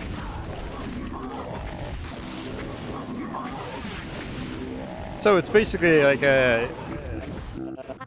it's a thing of like, you know, give credit where credit's due, you know, so, and a lot of people don't even want to do that, unfortunately. It's kind of a bummer.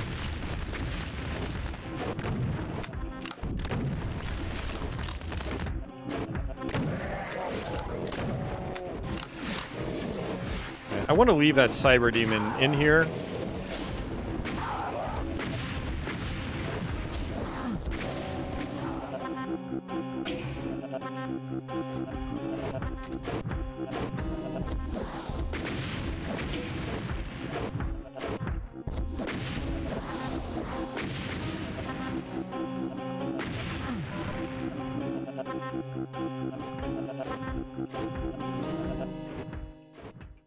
We're gonna hop across here. Grab this. Alright. There's gonna be some Arch Vials. This is probably one of the trickier parts, because the Arch Vials can just kind of block you from going back in and spawn lots of enemies in front of you. Okay, that's actually fine.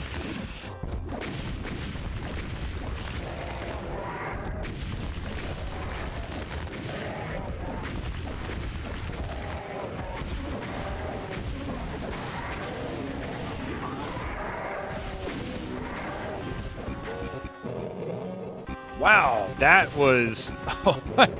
I've never had this fight be so good to me before. Those Arch Vials resurrected just about nobody.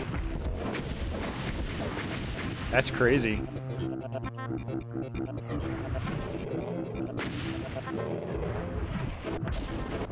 That's right, I have to come back up top. And we can just exit. I'm not going for 100% kills. I don't really do that. I mean, sometimes I do, but like, it's not a goal of mine.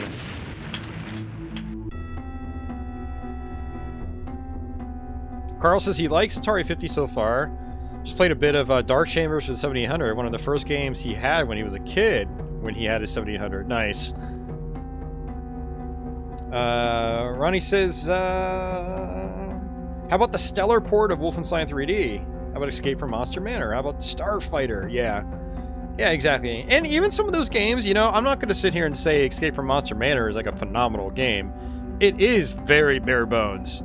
It's one of the most bare bones FPSs ever created. And it's mildly fun, but it's not like Wolfenstein 3D fun. The combat doesn't feel anywhere near as good. Enemy variety is quite limited. But it's still cool. And it's, as a classic FPS fan, I still appreciate it, you know? Let's see. Do I even want to play this map? Or no? How long have we been going? We've been going for almost 4 hours now. I'm almost thinking about ending the stream.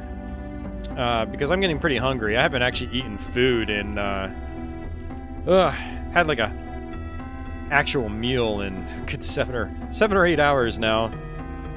I'm actually quite hungry. Let's see. I'm trying to think of what else I can do.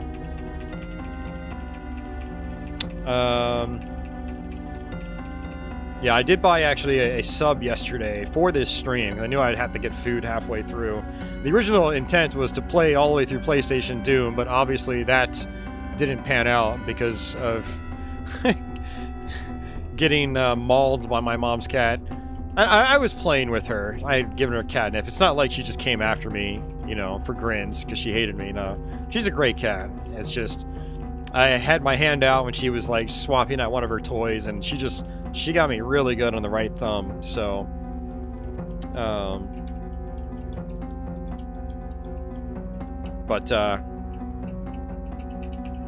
yeah, I do need some food. And I'll probably keep streaming later tonight. I'll probably play on Twitch for a while. I do have some tasty beverages. Maybe I'll bust out like an arcade stick and do some shmups or something like that. I mean, I could actually do that later tonight on this computer. Just keep playing PC games or arcade games through MAME, because this computer does have MAME on it.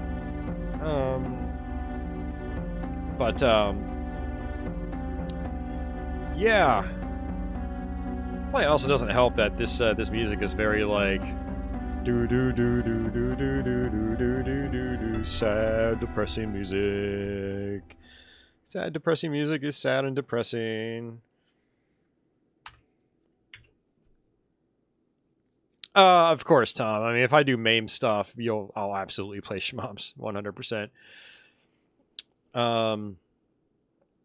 But yeah, you know, I think that's probably going to do it for Doomsmas. Not a super long stream, but not super short either. We played quite a few cool levels. You know, it was cool actually running. Man, it was actually fun running polls for a change. I've never actually used that that functionality on YouTube, so that was kind of cool. Yeah,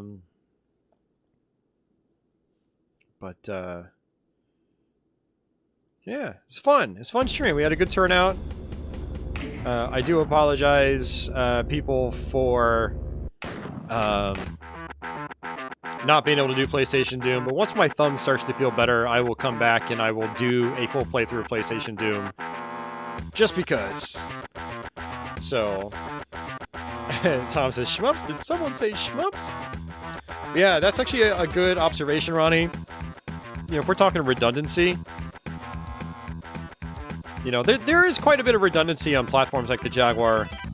Like, people praise NBA Jam Tournament Edition. It's like, yeah, it's a solid version for the time, but man, that soundtrack is really lacking. Like, I'd rather emulate the arcade game or, you know, play like one of the 32-bit versions, like PlayStation or Saturn or something like that. So, Doom 64 is a great example on Nintendo 64.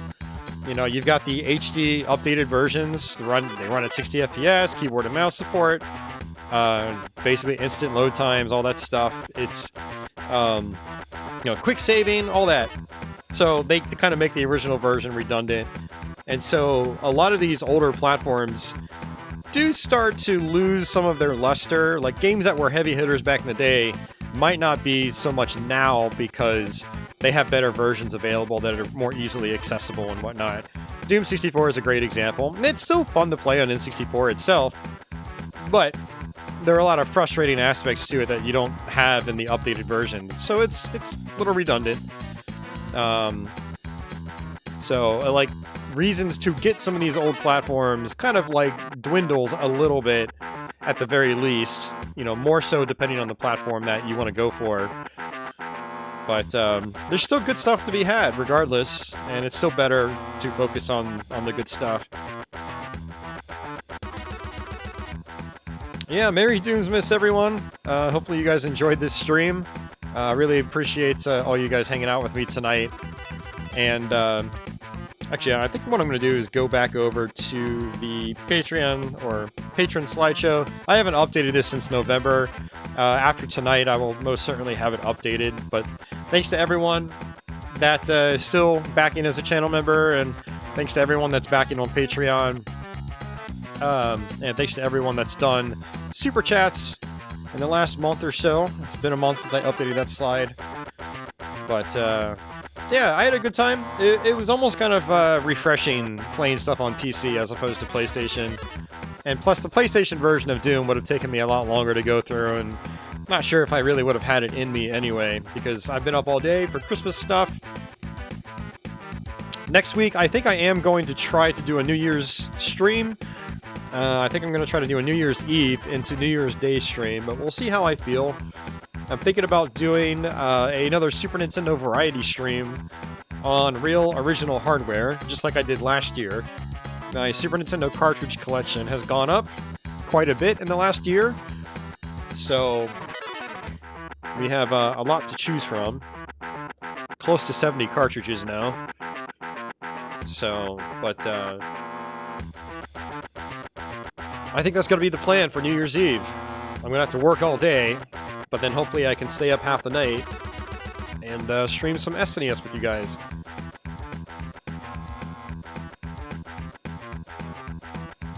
But alright, guys. I'll stick around here for another moment or two. I'm going to see if there are any other, like, parting thoughts. I think the last hour we have talked about plenty of not the most positive and maybe sometimes depressing thoughts, but I think it was still fine.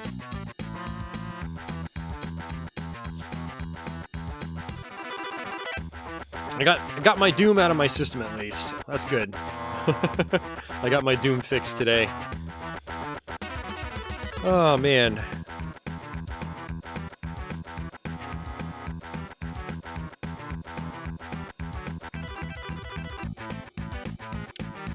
Yeah, let's go ahead and go back and thank everybody that did Super Chats today. So Haywood, Jablomi, Saikazu, Mike J, and Agostino all did Super Chats today. Much appreciated. And Mike actually did one on the previous stream too, which I haven't updated this slide. But thanks guys for all your support. Really helps a lot. Especially now with how I am trying to utilize my YouTube earnings. I'm trying to be a little more responsible with it. So yeah, everything is greatly appreciated, and it does help. Also kind of helps keep me motivated when you guys watch and when you guys support, and especially when you guys comment. I love it when you guys comment on YouTube itself. You know, having that interaction is really fun, and it's one of the more positive aspects of YouTube for me right now. Stuff like that keeps me motivated to keep doing this, and so yeah, I appreciate it all, guys. Tom says you can't have the good without the bad. No, it's absolutely true. Yeah. I just wish we would stop focusing so much on the bad, at least when it came to things like, you know, artistic mediums, entertainment mediums. There's too much focus on the bad, and too many people feel empowered when they only focus on the bad. And I feel like it should be the other way around. We should be really focusing on a lot of the good. You gotta have the bad with the good, obviously. And even if you want to just focus on the positive, it is still interesting to think about the bad. But I do think the focus should be less on the bad, more on the good. Especially when it comes to obscure platforms that many people don't even really know much about to begin with.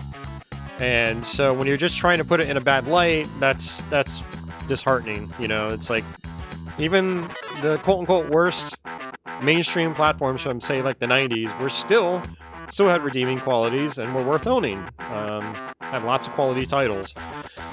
That unfortunately get buried in the gaming sphere these days by people that just want to focus on the bad games and stuff like that. So it's a bummer. One thing that always bugs me, and has bugged me for a long time, is the real focus on, like, kind of arbitrary, somewhat arbitrary qualities, like the 3DO. Oh, it only has one controller port. Oh, you have to daisy chain controllers? And it's like, have you actually done it? It's like, not a problem. It's not a big deal. And like, you don't have to buy a controller adapter, unlike, say, like the TurboGrafx 16, and the controllers have really long cables. So, like, oh, well, if someone gets angry playing with you, they can just rip out the controller. It's like, well, I'm sorry, but, like, it's not my fault you pick crappy friends, you know? It's not the 3DO's fault your friends are terrible. It's terrible people that you probably shouldn't be hanging out with. I don't know. It's stuff like that that really annoys me. The people just wanna focus in on it like it's this like life-ending thing, and it's just not. Like, get over it, you know? Toughen up, Buttercup. You can live with it. And like, even the TurboGrafx 16, people bash that for only having one controller port. Okay, buy the controller adapter, buy the multi-tap. There's a lot of like, and yeah, these were maybe the TurboGrafx issue in particular, that added cost to the console back in the day, but nowadays it's like nothing. You can get third-party ones too. It's like, whatever. But there's a lot of people that want to like focus in on little things like that, and it's like, dude, that shouldn't even be anywhere near the forefront of your thoughts when it comes to like these classic platforms. Just play the games, just enjoy it for what it is, focus on the games, and just, yeah. But all right, I don't see any other chats coming in, so I'm gonna go ahead and get out of here. Anybody that hasn't checked it out yet, I did post my next quick play as early access. So please go check that out. And I actually recorded another quick play yesterday. It's going to be a little bit different. Production quality is not very good on it because it is an arcade game, like an actual arcade machine. But I'm going to be posting that to my Discord in the next couple of days. I need to get the thumbnail together for it, so people on Discord, watch out for that. And then once I publish my next quick play, I will post the arcade one as an early access to everybody else. But if you're on the Discord as a channel backer, then you'll be able to access that right away. I always post all my videos super early on Discord. If I record batches of 4 or 5, they all go live at the same time on Discord. Whereas I trickle them out week by week for, you know, like Patreon and YouTube channel memberships. So, but yeah, watch out for that, guys. Mr. Miles, didn't see you out there? Yeah, you take care as well. Thanks for hanging out. And Office, haven't seen you in a little bit. I've been playing a lot of Elden Ring and Dark Souls, Office. You missed out. I even played some Nintendo 64 last week. But yeah, Merry Christmas, guys. Merry Doomsmas. And I guess until the next one, folks, take it easy. Have a good rest of your day or night. Have a good one.